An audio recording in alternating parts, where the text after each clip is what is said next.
Type का बंदा रहता है जिसकी लड़कियों से बहुत ज़्यादा फटती है, मगर इसके डैड इसका बिल्कुल अपोजिट थे। हालाँकि वो मन की शांति के लिए टेंपल में जाता है और सोचता है कि वहाँ पे तो कोई लड़की नहीं रहेगी, वहाँ पे मैं अपना मन को शांति दूँगा, मगर नहीं, वहाँ पे तो अलग ही ट्विस्ट बना हुआ रहता है। अकागामी के डैड उसे समझा रहे थे कि देखो बच्चा, कभी भी जिंदगी अकेले नहीं जी जा सकती है। इसके लिए तुम्हें बहुत सारी लड़कियां चाहिए रहेंगी, क्योंकि जितनी लड़कियां होंगी उतनी ही ज्यादा तो तुम जिंदगी में आगे बढ़ सकते हो। क्योंकि एक कामयाब इंसान के पीछे बहुत सारी औरतों का हाथ होता है, सिर्फ एक का हाथ नहीं होता है। और अकागामी अपने डैड से बहुत इंप्रेस होता है, कहता है जी डैड, और वो कहते हैं मेरी तरह लाइफ जीना। और फिर हमें दिखाया जाता है जब ये बड़ा हो जाता है, तो जैसे इसके डैड ने इसे बोला था वैसी लाइफ ये बिल्कुल नहीं जीता है। ये तो लड़कियों से एकदम 100 कदम दूर रहता है, यहाँ तक कि दोस्तों के साथ घूमने तक नहीं जाता है जहाँ पे लड़की रहती है, लड़कों के साथ भी नहीं जाता है, और एकदम अलग सी जिंदगी जी रहा होता है।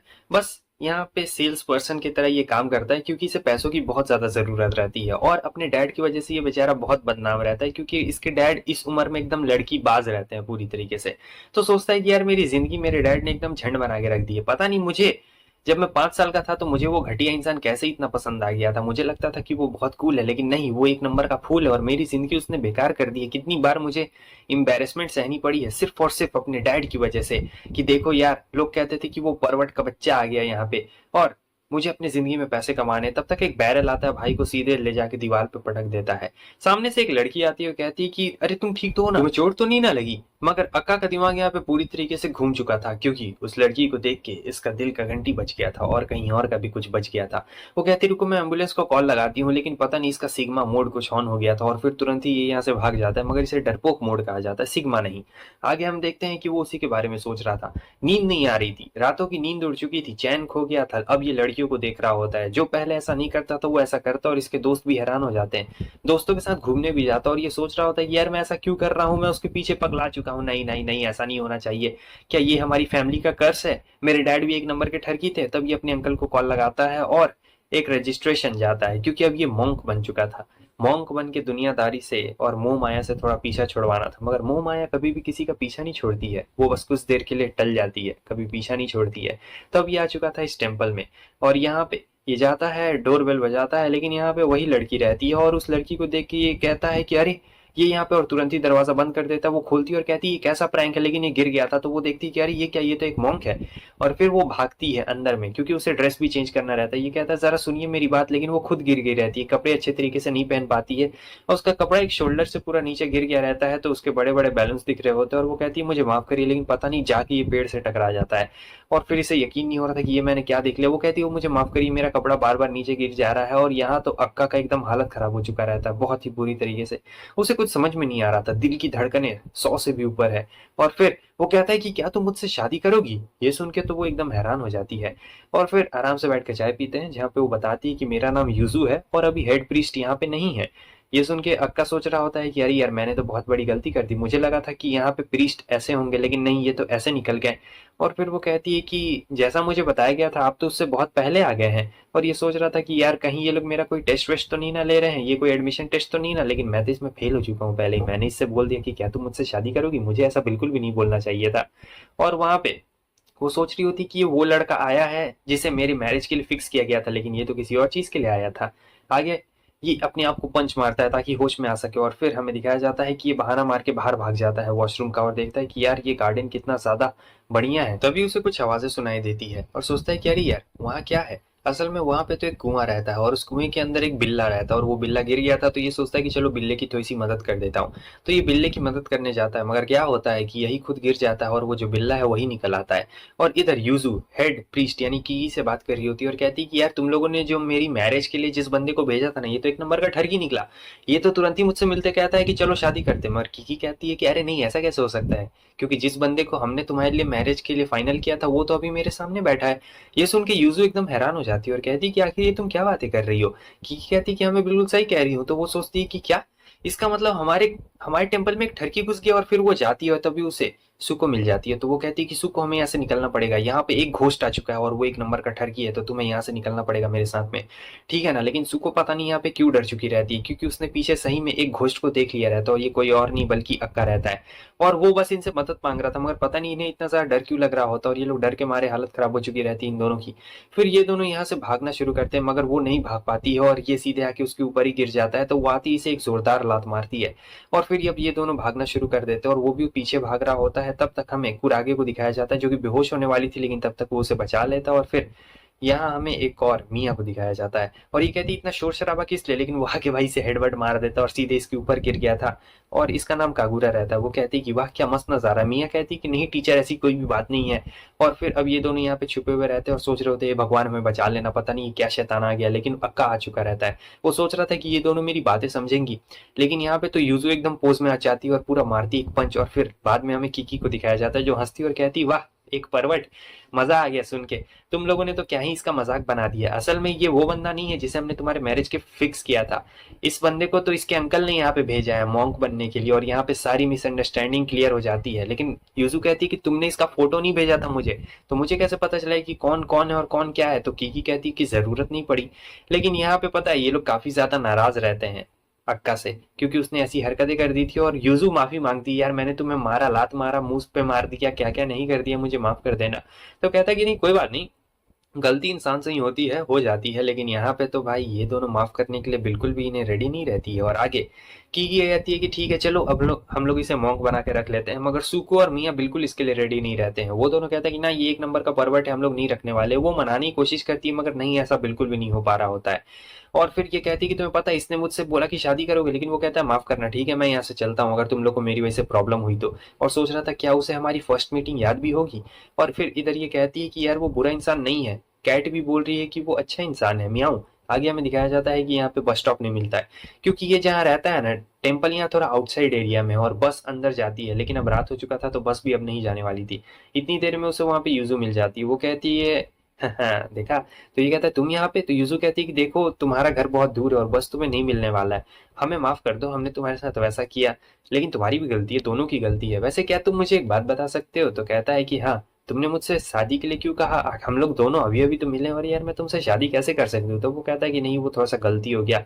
और फिर अपना भी नाम बताता है उसे। यहाँ पे घर में इसे एंट्री नहीं मिल रही होती है क्योंकि मियाँ तो काफी गुस्सा होती है और इन्हें पता लग गया रहता है कि इसके डैड कौन थे, क्योंकि इसके डैड बहुत ही अजीब टाइप के इंसान थे जिन्होंने इस टेम्पल से बहुत सारा पैसा लिया था।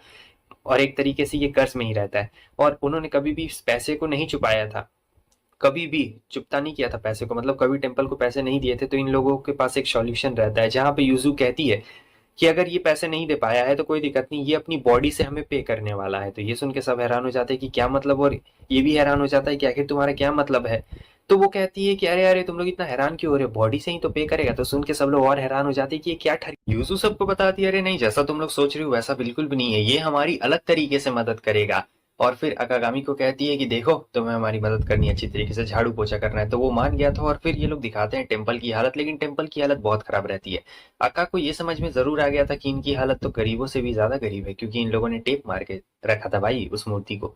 और यहाँ वो कहता है कि मैं तुम्हारी मदद करूंगा। दोनों के बीच में जो क्लोजनेस बढ़ रही थी, इस क्लोजनेस को देख के सभी लोग बहुत ज्यादा जल रहे होते हैं और सब लोग एक प्लान बनाते हैं कि चलो हम लोग किसी तरीके से अक्का को फंसाते हैं और यहाँ से निकाल देते हैं। कीकी के पास आइडिया रहता है। वो कहती है कि जो भी हमारी सबसे खूबसूरत लड़की रहेगी, जिसकी बॉडी एक नंबर है और दिखने में भी एक नंबर है, वही ये काम कर सकती है। सब लोग फंसा देते हैं सुगो को और सुको को कहते हैं कि ठीक है तुम ही ये काम कर सकती हो और कोई भी नहीं कर सकता है। वो कीकी कहती है, मगर कीकी कहती है कि नहीं नहीं नहीं सुको, तुम सबसे ज्यादा बेस्ट हो, तुमसे ज्यादा अच्छा काम तो और कोई भी नहीं कर सकता। और सब लोग इसी के ऊपर उंगली उठा रहे होते हैं। तो अब सुको बेचारी फंस गई रहती है और सब लोग चढ़ा बढ़ा भी देते हैं। इधर हमें अक्का को दिखाया जाता है जो उड़ आता है और तुरंत ही खाना बनाना शुरू कर देता है। लेकिन तब तक यूजू वहां पे आ चुकी थी और वो थोड़ा रात में सो गई थी, तो अभी भी ऐसे बौराई ही रहती है और सो के एकदम एकदम उठी रहती है। तो यहाँ पे कुछ ज्यादा ही बटन उसका खुला हुआ रहता है और ये बेचारा जो ठरकी रहता है ये वहीं पे देख रहा होता है जहां तुम लोग सोच रहे हो, ये वही दरार में देख रहा होता है और सोचता है क्या मस्त बेचारा खाना जल जाता है। और ये सब सुको भी देख लेती, उसे समझ में आ चुका था कि ये एक नंबर का ठरकी और इसे कैसे फंसाया जा सकता है। तो वो कहती है कि हाँ भले ये खाना कैसे ही बनाता हो, लेकिन हम लोग से अच्छा नहीं बनाएगा और ना ही हम लोग कभी इसका खाना पसंद करने वाले हैं। लेकिन भाई ये जब खाती है ना तो और खाते जाती है, क्योंकि इसे इसका खाना इतना ज्यादा बढ़िया लगता है। क्योंकि अक्का ने खाना इतना बढ़िया बनाया था कि आज तक इन लोगों ने कभी ऐसा खाना खाया ही नहीं था। आंख में आंसू आ जाते, सोचती कि यार इसने खाना कितना अच्छा बनाया, लेकिन मुझे अपने काम को नहीं भूलना। और ये भी सोचता है बढ़िया है। आगे हमें दिखाया जाता है कि वो कहती है कि रुको मैं तुम्हारी मदद कर देती हूँ, लेकिन उसने जानबूझ के अपना चैन नीचे किया हुआ रहता है। सोचती कि ये मेरे जाल में फंस जाएगा और हो भी ऐसा रहा होता है। और वो जानबूझ के उसे समर वाले कपड़े देती है ताकि एकदम टाइट हो जाए। लेकिन नहीं भाई, वो तो घर में सारा काम करने के लिए एकदम रेडी रहता है और कहता है सेकंड डॉटर देखो मैंने सारा काम कर दिया। और वो कहती है अच्छी बात है। फिर वो उससे और भी काम करवा रही होती है जहाँ पे वो जानबूझ के इसे फंसाने की कोशिश कर रही होती है, मगर नहीं फंसता है तो अब इसे ट्रेनिंग दे रही होती है। ये कोल्ड वाटर ट्रेनिंग होती है। ऐसे तो इसे झरने के नीचे किया जाता है ताकि मन शांत रह सके, लेकिन यहाँ पे इसे जानबूझ के करवाया जा रहा होता है, ये भी ठंडी पानी से।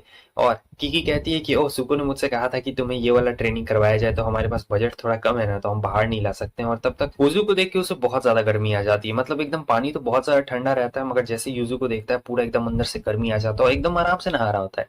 कोई दिक्कत नहीं, वरना कोई और होता तो वो तो जम गया रहता है। इनका प्लान भी फेल हो जाता और ये आराम से नहा रहा होता है, सोचता है कि आइट यार, मजा आ गया। मतलब यूजू का काफी ज्यादा कमाल का है ये घर, और बाथटब कमाल का है और कुछ भी नहीं। लेकिन मुझे लगता है कि मैं कुछ ज्यादा ही उसका इस्तेमाल कर रहा हूँ, मुझे ज्यादा इस्तेमाल नहीं करना चाहिए। लेकिन फिर बहुत ज्यादा मजा आ रहा है। लेकिन यार बहुत ज्यादा देर हो गई, बाकी लोग को भी तो ना, यहाँ पे और भी तो लड़कियां हैं। एक काम करता हूँ, यहाँ से निकल जाता हूँ, उसके बाद ही अच्छा रहेगा। तो वो निकलता है तो सुकू वहां पे रहती है और वो उसका बड़ा सा छोटा सा रॉड देख लेती है, बड़ा सा नहीं। और वो कहता है कि क्या हुआ, और ये कहती है कि वो मैं, और थोड़ा-सा मतलब खोल के ऐसे दिखा रही होती है जानबूझ के। काफ़ी ज़्यादा सुको को भी शर्म आ रही होती है, मगर बेचारी क्या ही कर सकती थी, उसे इतना ज़्यादा शर्म भी तो यहाँ पे आ रहा होता है। और फिर वो देखता है इसके साइड में, तो ऊपर से कुछ जो चीज़ रहती है ना, वो गिरने वाली रहती है सुको के तरफ में। तो वो कह रहा होता है कि अरे! ज़रा संभल के, लेकिन वो नहीं सुन रही होती है, तो वो निकलता है और सीधे जाके उसे बचा लेता है, उसके ऊपर ही जाके गिर जाता है। अब मस्त बात ये रहती है कि उज़ू भी यहीं पे आ जाती है। असल में सुको ने ही उज़ू को यहाँ पे बुलाया था नहाने के लिए, और एकदम गलत एंट्री हो जाती है उज़ू की। उसने सब चीज़ देख लिया था और वो समझाती कि नहीं, नहीं ऐसा कुछ भी नहीं, ऐसा कुछ भी नहीं है, मैं ऐसा कुछ नहीं करना चाहती थी, ये सब तो बस गलती से हो गया। तुम ये सब बिल्कुल भी मत सोचो कि यार मैं ये सब बिल्कुल भी नहीं कर सकती हूँ। और युज़ु तो भाई बहुत ही ज़्यादा गुस्से में रहती है, और ये तो एकदम शर्म के मारे तार-तार हो चुका था।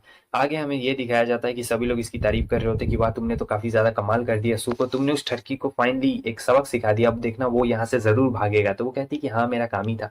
लेकिन हम देखते हैं कि कैसे उज़ु अब इसे इग्नोर कर रही होती है पूरा। और अब इसे काफ़ी ज़्यादा बुरा लग रहा होता है कि यार क्यों तुम ऐसा कर रही हो, और उससे बात करने जाती है तो उज़ु कहती है कि यार मैंने उसका देख लिया, वो छोटा-सा हाथी बहुत ज़्यादा बड़ा था। मुझे लगा था कि वो छोटा-सा होगा, लेकिन यार वो बहुत ज़्यादा बड़ा था। मुझे शर्म आ रही है, मुझे समझ में नहीं आ रहा, मैं दिमाग घूम गया था उस वक़्त। और ये इसका पूरा मज़ाक उड़ाने लगती है कि तुम कितनी ज़्यादा गंदी हो, तुमने क्या-क्या देखा है ये सब, हाँ, तुम्हें क्या करने की ज़रूरत थी? और फिर ये लोग डिसाइड करने लगते हैं कि देखो हमें उसके साथ ऐसा नहीं करना चाहिए, उसे भी काफ़ी बुरा लगेगा क्योंकि वो हमारे घर के लिए काफ़ी कर रहा है।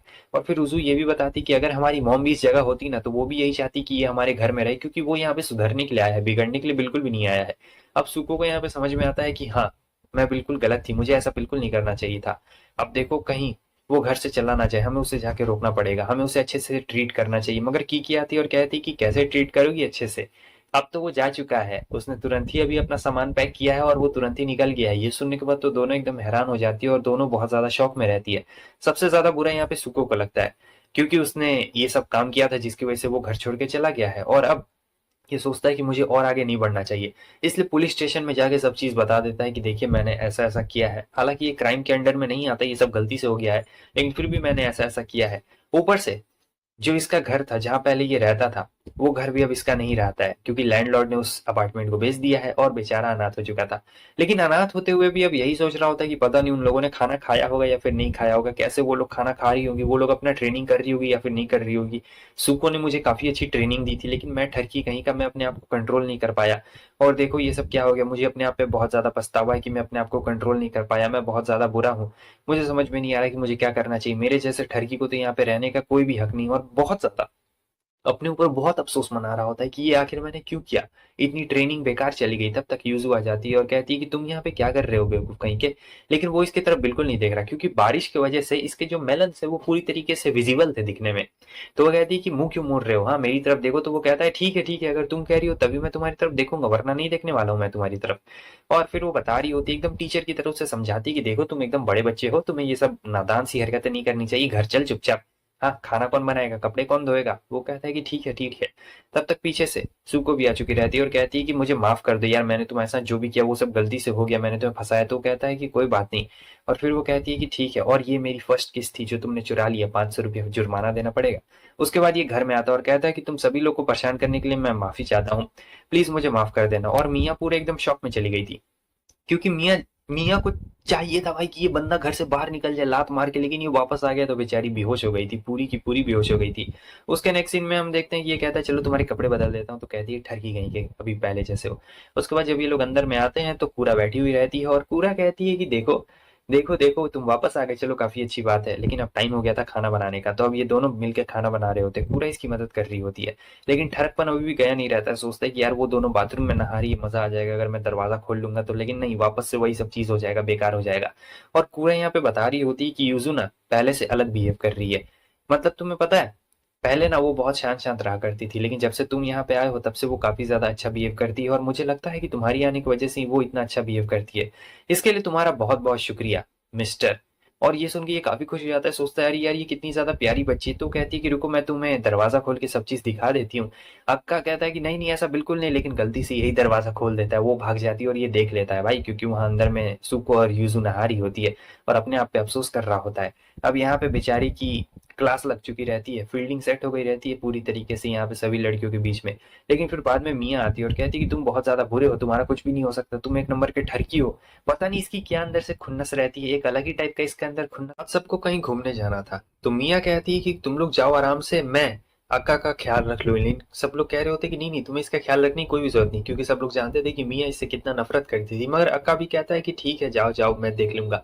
और फिर यहाँ पे सभी लोग उसे कह रहे होते हैं कि अच्छे से रहना, क्योंकि मियाँ बहुत ही ज्यादा खतरनाक है और हम लोग भी अपनी पूरी कोशिश करेंगे। वो लोग घूमने के लिए जा रहे थे और यहाँ पे भाई पता नहीं एकदम पूरे जोश में आ चुकी थी और एकदम रेडी हो चुकी थी, मारपीट के लिए रेडी हो चुकी थी। यहाँ पे वो अक्का को चैलेंज देती है, लेकिन ये कहता है कि यार ये क्या हुआ यार, हम दोनों सेम सिचुएशन में, और काफी पोलाइटली ये बिहेव भी कर रहा होता है और काबू से तो अच्छी तरीके से बात कर रहा होता है, मगर मियाँ यहाँ पे उससे अच्छी तरीके से बात बिल्कुल भी नहीं कर रही होती और कहती है कि तुम में बहुत गट्स है, तुमने उस दिन मेरे मेलेंस को दबा दिया था, मुझे यकीन नहीं होता और इसीलिए आज मैं तुम्हें चैलेंज करना चाहती हूँ। तो ये लोग अभी यहाँ पे लड़ाई करने वाले हैं, वो भी असली तलवार से यहाँ पे लड़ाई करने वाले हैं, और वो हमला करती है भाई सही में। अक्का को यकीन नहीं होता है कि अरे यार इसने सही में हमला कर दिया। वो जब हमला करने आती है तो जो उसका थ्रेड रहता है, असल में उसने थ्रेड लगाया हुआ रहता है, तो कागुरा उसका थ्रेड खींच देती है, जिससे उसका पूरा एकदम एक्सपोज हो चुका रहता है। लेकिन फिर भी वो शर्माते हुए मारती है और गलती से इसका जो हाथ रहता है वो सीधे जाके वहीं पे पकड़ लेता है बहुत ही गंदा तरीके से, और फिर उसके बाद वो हार चुकी रहती है, तो यहाँ पे सजा भी सुनाना रहता है। तो अकागामी कहता है कि क्या सजा भी सुनाना है, मुझे तो इसके बारे में नहीं पता था कि सजा भी देना होगा। तो कागा कहती है कि हाँ सजा भी देना है, और अगर तुम सजा चूज नहीं कर सकते हो तो मेरे पास एक किताब है और मैं उसमें से ही पनिशमेंट को चूज करूंगी, जो पनिशमेंट आएगा वही पनिशमेंट दिया जाएगा। और ये पनिशमेंट बहुत खतरनाक होता है इस बुक में, बहुत खतरनाक खतरनाक, जैसे कि मैं तुम लोग को बता नहीं सकता हूँ, वैसा वैसा पनिशमेंट रहता है इसमें। और ये सब देख के तो मियाँ भी एकदम शौक हो चुकी रहती है, सोच रही होती है कि अरे यार ये सब क्या है।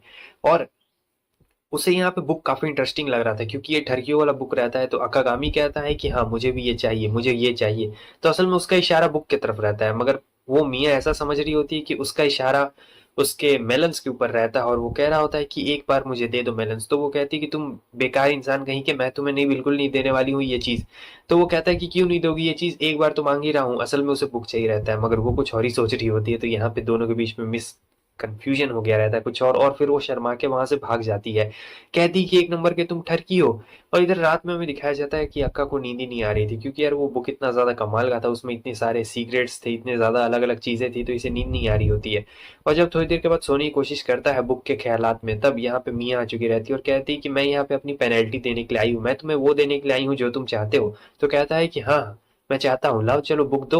लेकिन उससे पहले ही वो कुछ और ही रख देती है उसके मुंह पे, और ये सोच रहा होता है कि अरे यार ये क्या है, क्या ये एक सपना है, ये तो सपना ही सोच रहा होता है, मगर वो कहती कि ये एक हकीकत है गधे कहीं के।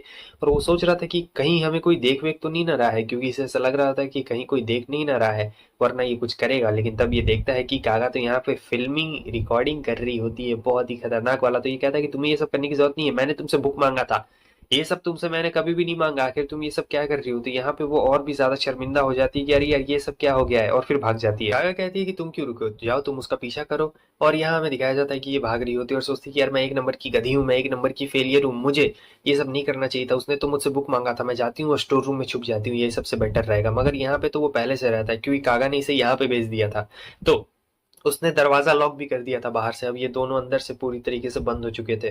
काफी ज्यादा मियाँ को अंदर में डर लग रहा होता है और वो अच्छे से बात कर रहा होता है, काफी पोलाइटली, मगर यहाँ पे मियाँ एकदम बहुत ही उससे रूडली बिहेव कर रही होती है। और वो कहता है कि आओ ना यहाँ बैठे हो, लेकिन वो कहती है कि ठरकी कहीं कि मैं तुम्हारे पास नहीं आने वाली हूँ, मैं तुम्हारे पास नहीं बैठने वाली हूँ। यहाँ पे ठंड भी थोड़ी सी ज्यादा रहती है, तो वो छींक भी देती है। तो ये देखता है अक्का और फिर उसके पास आता है कंबल लेके, लेकिन वो कहता है कि नहीं नहीं तुम मुझसे दूर रहो, अगर तुम मेरे पास आ जाओगे तो मैं पूरी तरीके से फायर हो जाऊंगी। तुम लोग समझ रहे हो ना इसका क्या मतलब, फायर हो जाऊंगी। तो यहाँ पे थोड़ी देर के बाद वो ये भी बोलती है कि नहीं नहीं मुझे माफ कर दो, मैंने गलत बोल दिया, और फिर वो रोने लगती है। तो वो कहता है कि ये लो, रो मत वरना तुम्हें ठंड तो ऐसे भी लगी रही है और भी लग जाएगी। और फिर बताती है कि मैं जब जापान आई थी ना पहली बार, तब मैंने सोचा था कि मैं ये सब नहीं करूंगी, लेकिन अब देखो ये सब क्या हो रहा है। तो वो कहता है कि हम दोनों एक ही सिचुएशन में है। वैसे तुम जापान इतनी जल्दी आई क्यों? क्योंकि तुम्हारा तो अभी उम्र है, तुम तो इतनी बड़ी भी नहीं हुई हो। तब ये अपनी फैमिली के बारे में बताने लगती है कि मेरी जो फैमिली है वो बहुत ज़्यादा ठरकी टाइप की फैमिली है, और मेरी मॉम के कुछ ज़्यादा नहीं 100-200 लवर्स होंगे, वही मतलब एक तरीके से बहुत खतरनाक फैमिली होता है। तो बचपन में इसे भी ऐसा लगता था कि यार मेरी मॉम के इतने सारे लवर्स है तो मेरे भी तो लवर्स होने चाहिए ना, और बचपन में इसे काफ़ी ज़्यादा ये सब कूल लगा करता था, बहुत ज़्यादा कूल। लेकिन जब ये स्कूल में गई और लोगों से बातचीत हुआ तब पता लगा कि अरे यार 100 लवर्स रखना मतलब समझ रहे हो कितना ज़्यादा अपमानजनक बात है, एक को ही लोग टिका के रखते हैं। उसके बाद से इसने सोचा कि अब हमें क्या करना चाहिए, और बचपन से बस कागा ही इसके साथ में थी, और इन दोनों ने फैसला किया था टेम्पल में आने का, ताकि ये लोग अपने अंदर की इम्प्योरिटीज को सुधार सके, क्योंकि ये लोग बहुत ज्यादा ठरकी टाइप के रहते हैं। लेकिन फिर हम अक्का यहाँ पे आ गया और सब चीज बर्बाद हो गया। लेकिन देखो ये तो रो रहा होता है, तो वो कहती है कि तुम क्यों रो रहे हो? तो बताता है कि हम दोनों की सिचुएशन बिल्कुल एक ही जैसी है, मैं भी ठरकी नहीं हूँ, बस लोग मुझे गलत समझते हैं यार, मैं कंट्रोल करना चाहता हूँ। वो कहती है कि हाँ बिल्कुल, मैं भी ऐसी बिल्कुल भी नहीं हूँ। यहाँ पे इन दोनों के बीच में काफी अच्छी दोस्ती हो गई थी, मतलब ये जो बॉन्डिंग रहता है काफी ज्यादा कमाल का बॉन्डिंग रह गया था, और दोनों एक दूसरे में इंटरेस्टेड भी तो नहीं है। और फिर आ जाती है हमारी कागा, कहती है कि तुम दोनों को मैं बहुत देर से देख रही हूँ, और देखो पूरी रात के लिए ये रहा वो बुक जो तुम लोग को बहुत ज्यादा एनर्जी देगा। तो कहते हैं हाँ जरूर। अब सुबह में हमें यूजू को दिखाया जाता है, तो यूजू यहाँ पे झाड़ू मार रही होती है, तो उसे अजीब अजीब सी आवाजें आ रही होती है। वो सोचती है कि अरे यार ये आवाजें कहाँ से आ रही है। तो वो देखती है स्टोर रूम की तरफ से आ रही होती है, तो कागा से पूछती है, तो कागा बताती है कि देखो ना वो लोग यहाँ पे अंदर में क्या कर रहे हैं, खेल रहे हैं। तो पता नहीं इस गेम का क्या नाम रहता है, वही गेम खेल रहे होते हैं।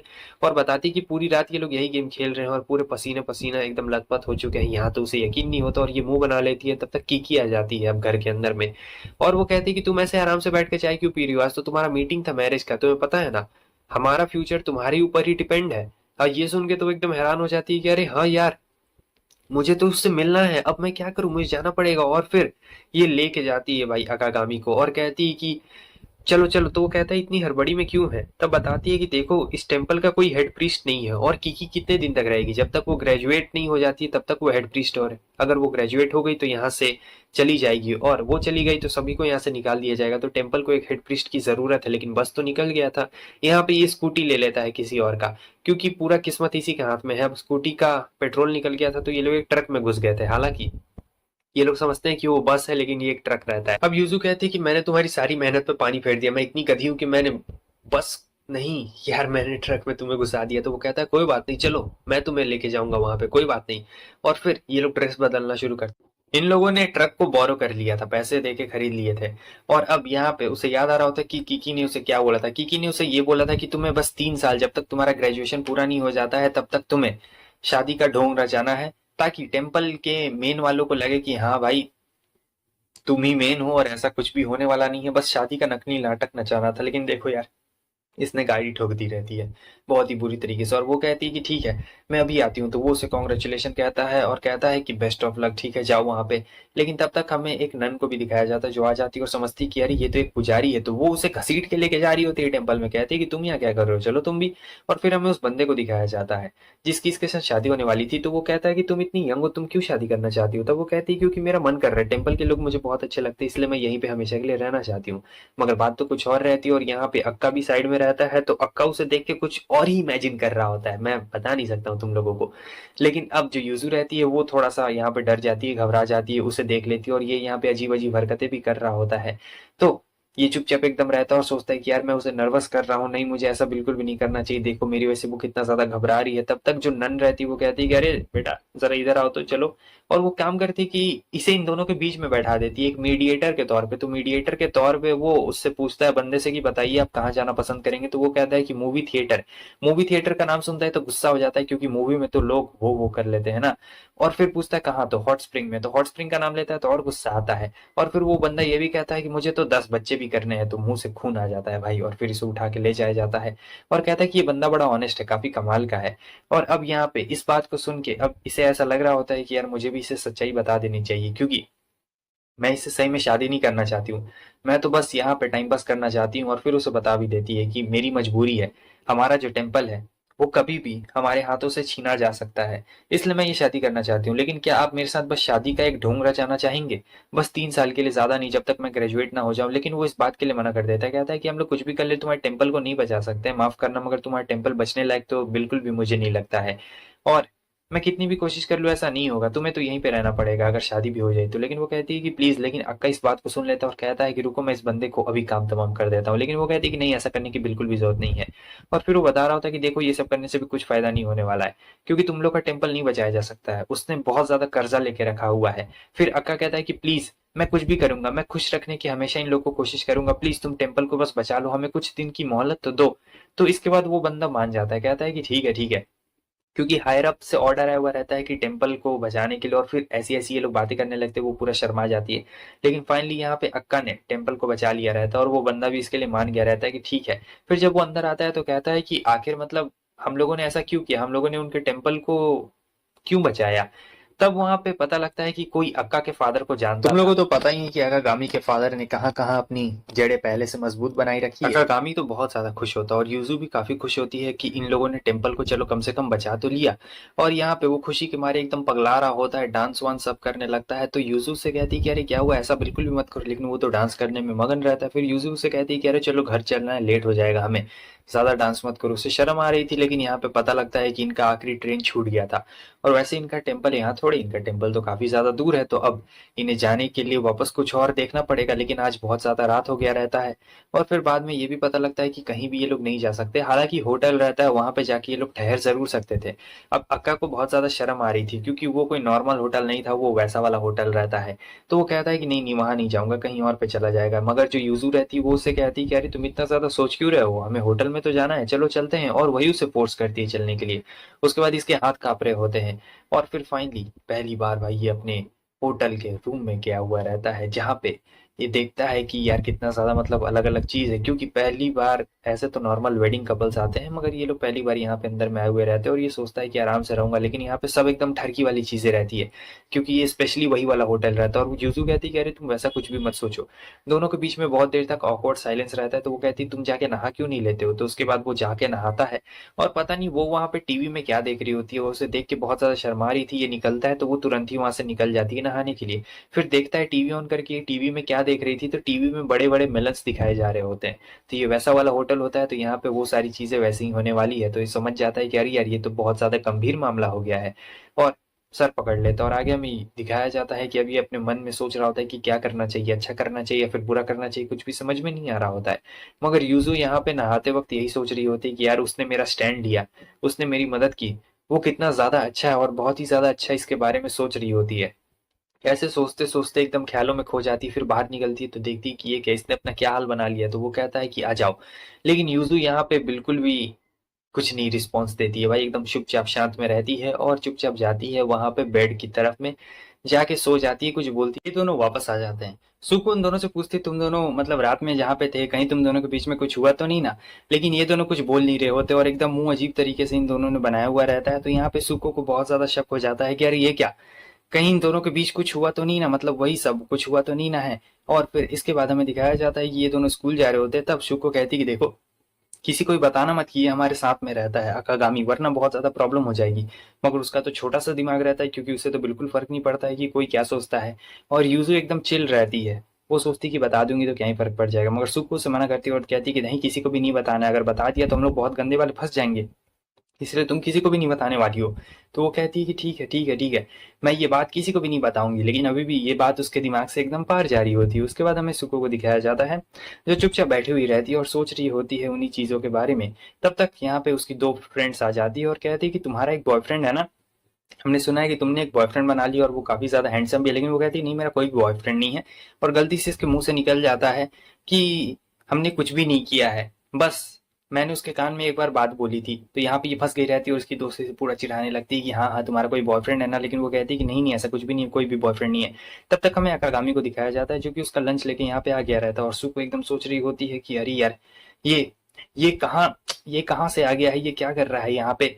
और फिर वो तुरंत ही भागती है और यहाँ पे अकागामी पूछ रहा होता है कि यार यार, ये सुको का मतलब कहाँ पे है क्लासरूम? तो वो लोग बताने वाले रहते हैं, लेकिन उससे पहले ही उसके पीछे वो आ चुकी रहती है, मार के उसे बेहोश कर देती है निंजा टेक्निक से। फिर इसकी आँख खुलती है तो देखता है कि ये क्या? ये तो यहाँ मेडिकल वाले रूम में। और वो कहती है कि चुप रहो, तुम यहाँ पे क्या कर रहे हो? तब वो कहता है कि मैं तो बस यहाँ पे तुम्हें खाना देने के लिए आया था। तो वो कहती है कि नहीं, और कहता है ठीक है मैं चलता हूँ, लेकिन वो उसे रोकती कहती है अभी पीटी का वक्त है और तुम अगर बाहर जाओगे तो पकड़े जाओगे, सबको पता चल जाएगा तुम हमारे साथ रहते हो, इसलिए तुम चुपचाप यहीं पे रहो, ठीक है?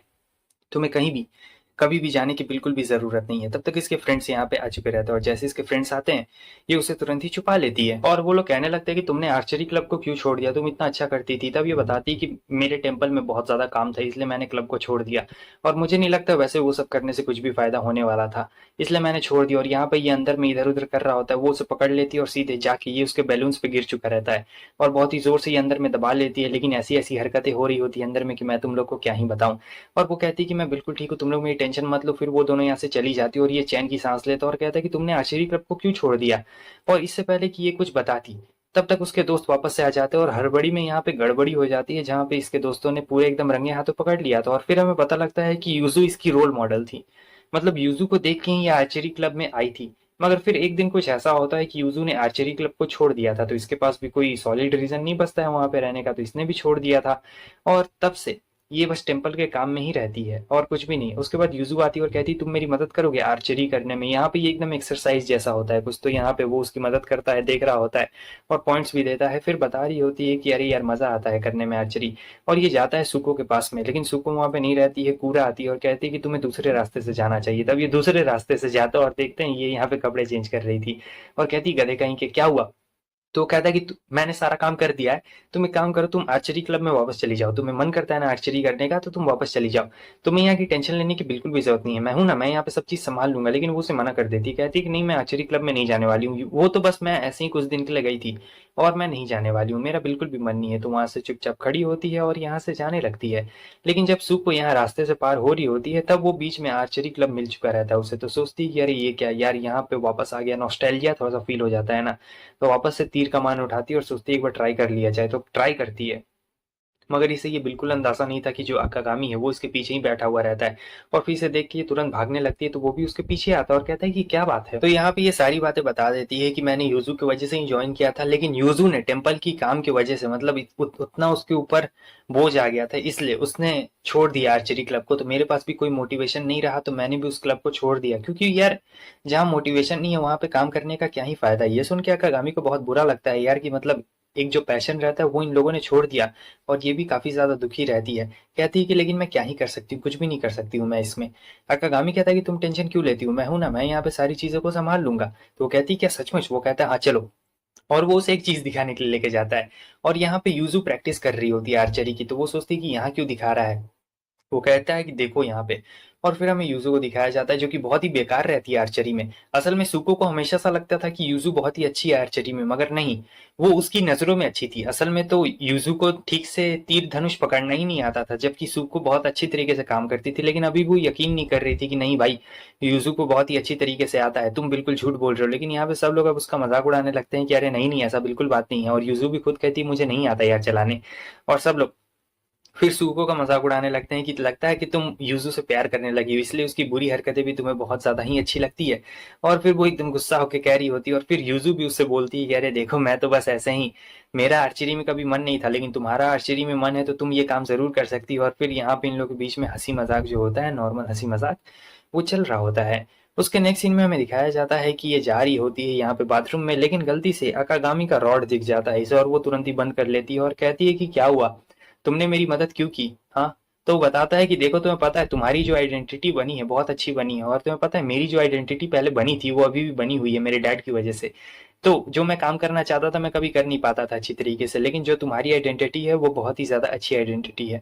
मैं नहीं चाहता हूँ कि तुम अपनी इस आइडेंटिटी को खो। लेकिन वो अंदर आ चुकी रहती है और कहती है कि देखो तुमने यहाँ पे क्या कर दिया। वो अपने बैलेंस की तरफ दिखा के उसे बता रही होती है और फिर कहती है कि तुम्हारा गिफ्ट।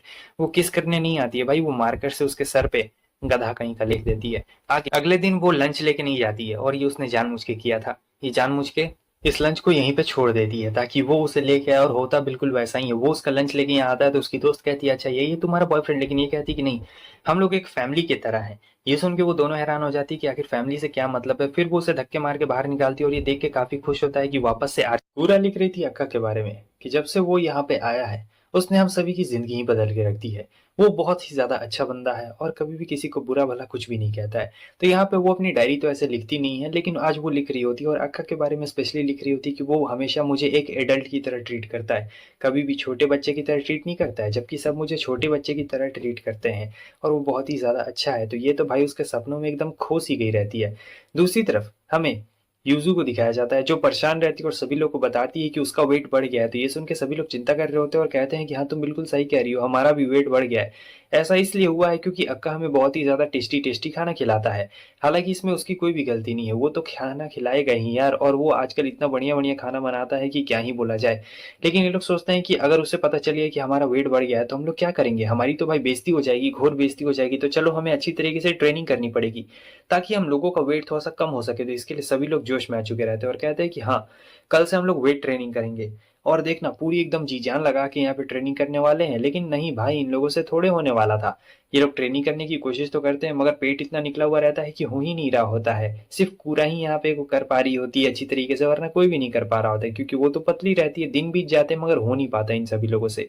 और सभी लोग सोच रहे होते हैं कि यार आजकल तो वो कुछ ज़्यादा ही बढ़िया-बढ़िया बना रहे होता है। और जो कागू होती है उसे तो कोई फ़र्क नहीं पड़ता है। तभी यहाँ पे जो हमारी कूरा रहती है वो कहती कि मैं चाहती हूँ ना कि वो हमेशा हमारे साथ में ही रहे। काश! वो हम में से किसी में से शादी कर ले या हम में से कोई से शादी कर ले, तो वो हमेशा-हमेशा यहीं रहेगा और हमारे लिए टेस्टी-टेस्टी खाना ही बनाएगा। ये सारी बातें सुन के सभी लोग बहुत ही ज़्यादा हैरान हो जाते हैं। लेकिन जो कूरा रहती है वो अपने मन में सोच रही होती है कि क्या वो मेरे बड़े होने तक इंतज़ार करेगा, क्योंकि मैं उससे शादी करना चाहती हूँ। ये अपने मन में सोच रही होती है, उन लोगों से बोलती बिल्कुल नहीं है। लेकिन बाकी सबके मन में पता नहीं क्या चल रहा होता है और वो लोग इस आइडिया को एकदम अपोज़ कर देते हैं, ख़ासकर कि शुकू और मिया तो बिल्कुल ही। उसके बाद हम देखते हैं कि तब तक वो वहाँ पे आ चुका रहता है और वो स्पेशल यहाँ पे मिठाई लेके आया रहता है, जो कि बहुत ही ज़्यादा स्पेशल रहती है। अब मिठाई को देख के सबके मुँह में पानी तो आना ही था। तो सब यहाँ पे वापस से मोटे होने वाले थे भाई। और देख सकते हैं सबका चेहरा कि कैसा एकदम मुँह से पानी आ रहा है। और फिर उसके बाद वो फिर से अपनी डायरी में लिखती है उसके बारे में कि वो कितना ज़्यादा अच्छा बंदा है। ऐसे ही करके वो लिखती है। आगे हमें दिखाया जाता है जहाँ पे युज़ू आती है पीछे से और वो कहती है कि मैं चाहती हूँ कि तुम कुछ अच्छा खाना बनाओ। तो ये यहाँ पे कुछ गलत समझ लेता है, क्योंकि वो कुल्हाड़ी लेके जा रही होती है और सोच रहा होता है कि यार ये कहीं मुझे मारने के लिए तो ये नहीं ना कर रही है। अगर मैंने अच्छा खाना नहीं बनाया तो ये तो भाई मुझे ही मार देगी। तो वो एकदम पूरा जी-जान लगा के यहाँ पे खाना बनाना शुरू करता है और हमें दिखाया जाता है कि उसने बहुत ही ज़्यादा टेस्टी खाना बनाया हुआ रहता है। फिर सब लोग देखते हैं कि अरे भाई क्या खाना बना दिया, पहले से ही बहुत ज़्यादा टेस्टी। तो युज़ू जो रहती है वो खाना खाती है। तो युज़ू को वो खाना तो बहुत ही अच्छा लगता है, मगर उसके चेहरे का एक्सप्रेशन कुछ ऐसा रहता है, तो अक्का सोच रहा होता है कि अरे यार अब मेरा क्या होने वाला है, अब ये मुझे नहीं छोड़ेगी, अब ये मुझे मारेगी। नहीं, नहीं, नहीं। ऐसा बिल्कुल नहीं हो सकता है, ऐसा बिल्कुल नहीं होना चाहिए। लेकिन यहाँ पे उसका चेहरे का एक्सप्रेशन अलग होता है। तब तक हम देखते हैं कि वो गिर जाता है, लेकिन सूको उसे बचा लेती है। उसके बाद ऐसे ही ये जा रहा होता है तो युज़ू कहती है कि अरे कहाँ जा रहे हो? रुक जाओ, मेरी मदद करो। मैंने कुछ ज़्यादा ही ट्रेनिंग कर ली है, तो मेरे पैरों से अब खड़ा ही नहीं होया जा रहा है। प्लीज़ मेरी मदद करो। वो सोचता है कि यार ये ऐसी क्या ट्रेनिंग कर रही है कि इसके पैरों से अब खड़ा ही नहीं होया जा रहा है? कहीं ये वो वाली ट्रेनिंग तो नहीं ना कर रही है? तब तक पीछे से कीकी आके उसके पैर में गुदगुदाती है और ये पूरा एकदम भाई हँसी से लोटपोट हो चुकी रहती है, लेकिन इसके पैर तो एकदम सुन्न पड़ गए रहते हैं और ये भाई ठरकी कहीं का उसे देख के भी ठरक जाग रहा होता है ऐसे करके। और फिर वो बताती कि ये एक मॉन्क बनने की प्रैक्टिस कर रही है। तो ये समझ गया था, अच्छा उस दिन कुल्हाड़ी भी ये इसीलिए लाई थी क्योंकि मॉन्क को एकदम स्ट्रॉन्ग बनना पड़ता है फिज़िकली और मेंटली भी। और ऐसे टेस्टी-टेस्टी खाना खिलाओगे तो ये लोग तो मोटे होंगे ही ना। यहाँ पे वो उसे सारी बातें बना देती है और ये भी बोलती है कि तुम्हें भी इसकी मदद करनी चाहिए, क्योंकि तुम भी तो एक मॉन्क बन सकते हो। असल में तुम बन सकते हो। तो ये सुन के वो कहता है, अच्छा ऐसी बात है क्या? ठीक है, मैं तुम्हारी मदद ज़रूर करूँगा। मैं यूज़ू की मदद ज़रूर करूँगा। और यहाँ पे शुरू हो जाता है, लेकिन तब तक मिया आ चुकी रहती है और कहती है कि मैं भी मदद करूँगी। तो यहाँ पे वो दोनों कहते हैं हाँ, ज़रूर साथ में मदद करेंगे और यहाँ पे सब लोग एकदम पूरा जोश में आ चुके रहते हैं कि हाँ भाई, मदद किया जाएगा। तो यहाँ पे ये लोग जाते हैं, सूको से मिलते हैं और कहती है कि इतना भी आसान नहीं है, जाके ट्रेनिंग तो देख लो एक बार। और फिर कीकी के पास आते हैं ये लोग। तो कीकी कहती है कि एक मॉन्क बनने के लिए ऐसे तो 6 महीने लगते हैं, लेकिन अभी हमारे पास टाइम है, वो 6 महीनों में बन जाएगी मॉन्क। लेकिन ये 6 महीने बहुत लंबा वक़्त होता है और यहाँ पे ये भाई उसे पकड़ के एकदम दबा देती है। पूरा एकदम मेलन्स उसके मुँह पे आ चुके रहते हैं, वो साँस ही नहीं ले पा रहा होता है। कीकी तो कमाल की रहती है यार। और फिर तब तक युज़ू आ जाती है, तो युज़ू अपनी ट्रेनिंग करने जा रही होती है, तो कहती है चलो तुम लोग भी चलो ट्रेनिंग देखने के लिए, बहुत ही ज़्यादा मज़ा आएगा। और यहाँ पे इसके पैर फिर से जवाब दे देते हैं, लेकिन फिर भी वो हार नहीं मानती है, क्योंकि उसे ट्रेनिंग करना था, उसे मॉन्क बनना था। 6 महीनों के अंदर-अंदर इस ट्रेनिंग को पूरा करना था। अगर वो नहीं कर पाएगी, तो भाई इस टेम्पल का क्या होगा? क्योंकि टेम्पल का सारा ज़िम्मेवारी इसी के कंधों पे तो है। और यही चीज़ हमारा अक्का भी सोच रहा होता है कि यार कितनी मेहनत करती है। तो वो उसके पास जाता है और कहता है कि रुको, मैं तुम्हारी मदद करूँगा, क्योंकि मैं तुम्हारा एक अच्छा दोस्त और अच्छा साथी भी तो हूँ। और फिर यहाँ पे भाई मिया भी आ जाती है, क्योंकि मिया को जलन हो रही होती है, और जब मिया उसके पास में आती है तो यूजू को जलन हो रही होती है। समझ रहे हो कितना ज्यादा जलन है। तब तक यहाँ पे वो प्रीस्ट आ चुका था और सब लोग हैरान थे ये यहाँ क्यों आया है, लेकिन ये यहाँ पे एक डील के साथ आया था। और ये सारी बातें सुनने के बाद तो सबको बहुत गुस्सा आ रहा था कि आखिर ये ऐसा क्यों बोल रहा है। खास करके अक्का को बहुत गुस्सा आ रहा होता है, क्योंकि यहाँ पे उसका डील ये रहता है कि देखो तुम अभी तक एक प्रीस्ट नहीं बनी हो और तुम्हें 3 महीनों के अंदर अंदर प्रीस्ट बनना होगा। कीकी कहती है 6 महीनों के अंदर बन जाएगी, लेकिन वो कहता है कि नहीं, 3 महीनों के अंदर बनना पड़ेगा। अगर नहीं बनोगी 3 महीने के अंदर तो हमारी मैरिज कैंसिल हो जाएगी, और यही मेरा शर्त है। तो यूजू के लिए तो यहाँ पे एकदम पहाड़ खोदने वाला काम हो गया भाई। 3 महीनों के अंदर वो प्रीस्ट की ट्रेनिंग कैसे करे। तो तीनों की ट्रेनिंग यहाँ पे शुरू हो चुकी थी। हालांकि मेन ट्रेनिंग तो यूजू की रहती और कीकी पूछती कि आज तुम लोगों ने कौन सी कलर की चड्डी पहनी है। तो ये तो वो लोग जवाब देती है कि नहीं, आज हमने कुछ भी अंदर में पहना ही नहीं हुआ है। और अक्का यहाँ पे सोच रहा होता है कि अरे यार क्या मौका है, क्या ही ट्रेनिंग है, ऐसी ऐसी ट्रेनिंग तो होनी चाहिए। और इन लोगों ने सही में नहीं पहना हुआ है कि, और बहुत ही ज्यादा मतलब ठरकपन रहता है। इसे कंट्रोल करना था, यही तो मेन काम रहता है।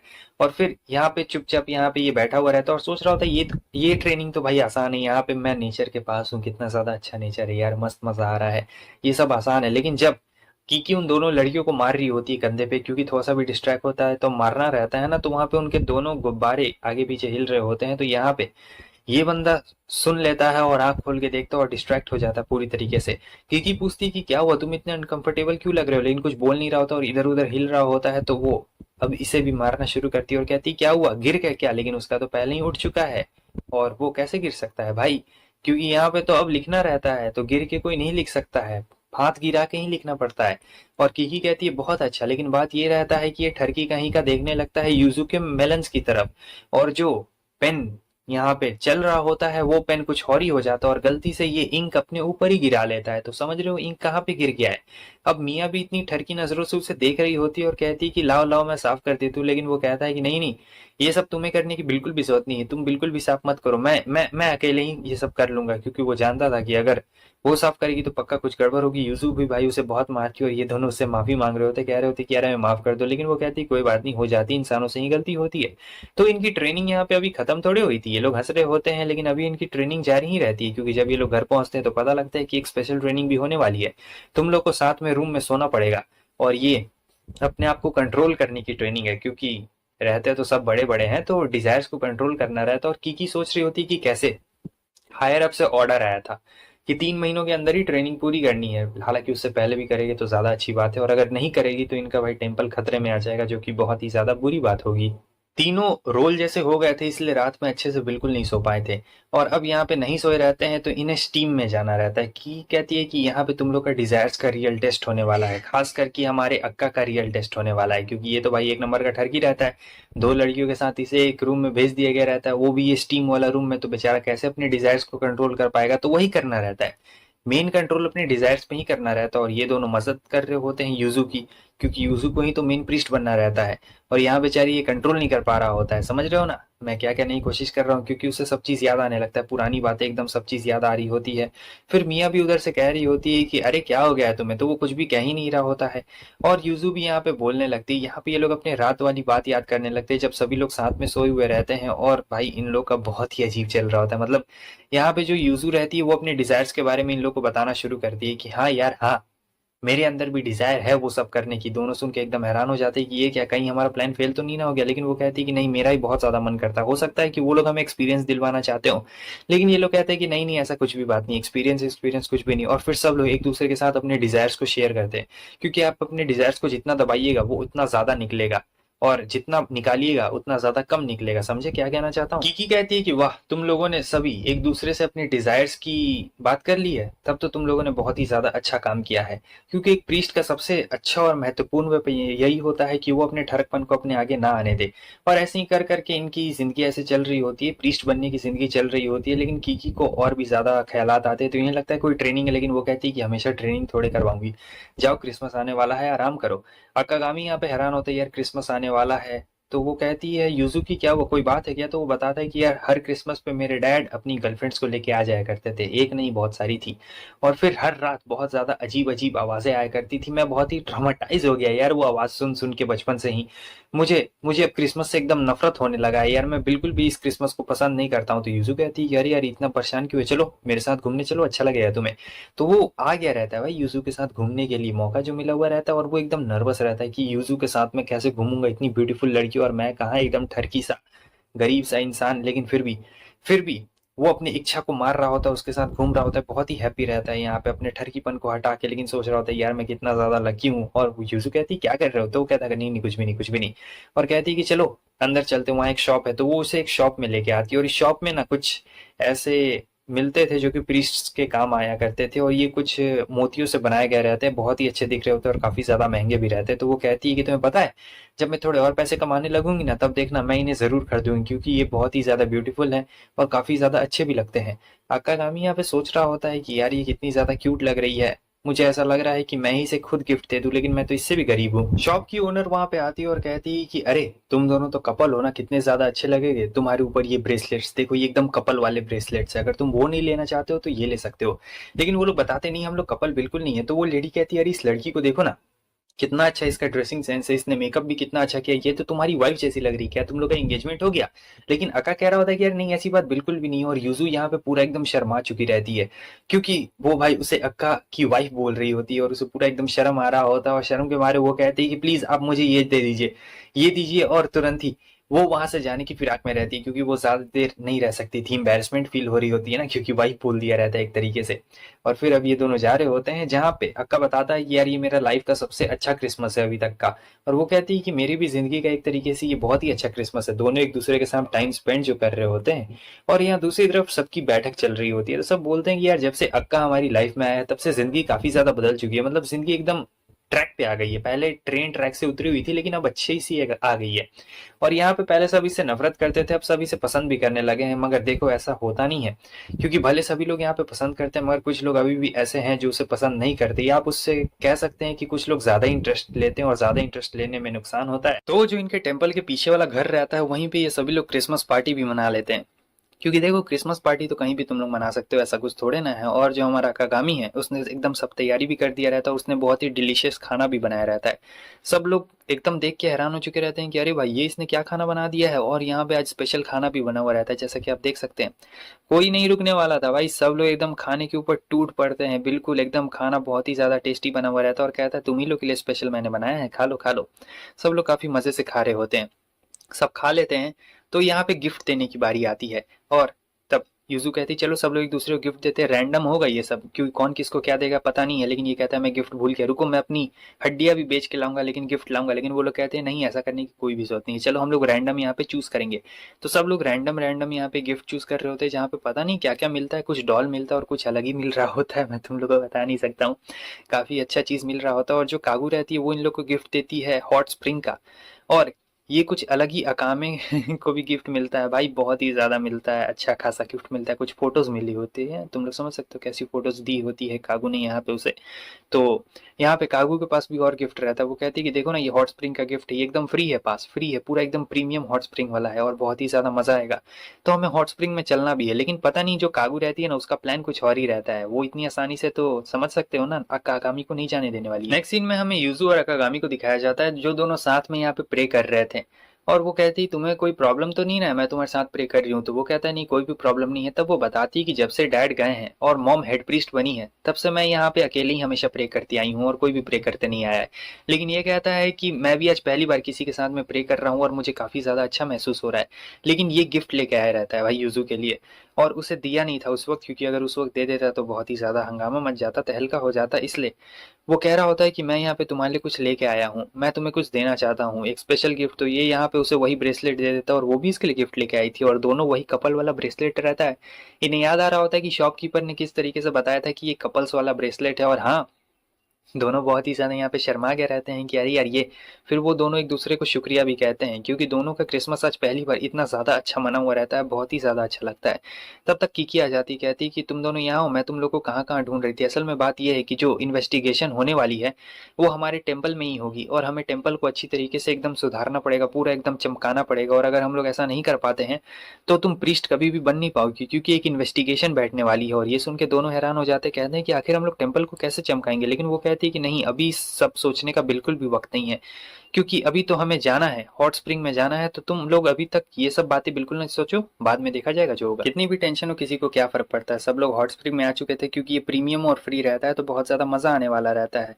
और जो हॉट स्प्रिंग के लोग रहते हैं वो कागू को देख के पता नहीं उसके पैर क्यों पकड़ लेते हैं, किसी को समझ तो नहीं आता है, मगर जो अक्का रहता है उसे इन सभी लोगों से अब अलग जाना पड़ेगा, क्योंकि उसका अलग रूम रहता है और वो लोग उसे कुछ जूस देते हैं जिसमें कुछ मिलाया हुआ रहता है, भाई अजीब ही से लगने लगता है। और आगे हमें दिखाया जाता है कि सब लोग यहाँ पे यूजू की तारीफ कर रहे होते हैं कि वाह काफी ज्यादा कमाल का है तुम्हारा, चलो। और यहाँ पे वो जब नहाने के लिए जा रहा होता है तो गलती से लड़कियों वाले डॉर्मेट्री में आ चुका रहता है और उसे पता नहीं रहता, और वो काफी ज्यादा अंदर भी। सब लोग मियाँ से कह रहे होते हैं कि कागू कहाँ पे है, कहीं वो हमें धोखा देके भाग तो नहीं ना गई, लेकिन मियाँ कहती है कि नहीं, वो मेरी बेस्टेस्ट फ्रेंड है और आज तक उसने मुझे कभी भी धोखा नहीं दिया और वो कभी धोखा नहीं देने वाली है, वो हमेशा मेरी साइड में ही रहती है, और काफी ज्यादा डींगे भी हाँक रही होती है उसके बारे में। और कहती कि यार वो बहुत ही ज्यादा अच्छी दोस्त है, बहुत ही ज्यादा अच्छी है। और इधर हम देखते हैं कि वो पीछे रहता है भाई और सोच रहा होता है कि अगर इन्हें पता चल गया तब तो मैं गया, क्योंकि मेरा तो बहुत ही ज्यादा अलग मामला हो चुका है। लेकिन फिर यहाँ पे ट्विस्ट रहता है, जो कागू रहती है उसने इसे देख लिया रहता है, मगर वो उसे अनदेखा कर देती है और चुपचाप जाने लगती है। इसे लगा था कि इसका टाइम फिश हो गया, मगर कागू कहती है कि मान लो अगर अकागामे अचानक से यहाँ पे आ गया तो तुम लोग क्या करोगी, क्या तुम लोग उसे पनिशमेंट दोगी। तो वो लोग कहती है कि नहीं, मुझे नहीं लगता कि वो जानबूझ के यहाँ पे आएगा, क्योंकि वो इतना ज्यादा ठरकी नहीं है और ऊपर से वो हमारा काफी अच्छा ख्याल भी रखता है, तो वो हमारे लिए इतने गंदे थॉट्स बिल्कुल नहीं रखता होगा। और ये सोच के ये काफी खुश हो जाता है और सोचता है कि मुझे जाके उन्हें सच्चाई बता देनी चाहिए कि मैं यहाँ गलती से आ गया हूँ। तो गलती से ये साबुन फेंकती है, जानबूझ के काबू फेंकती है, उसका टॉवल खुल जाता है और सब लोग यहाँ पे देख लेते हैं और काफी ज्यादा चिल्लाते भी हैं।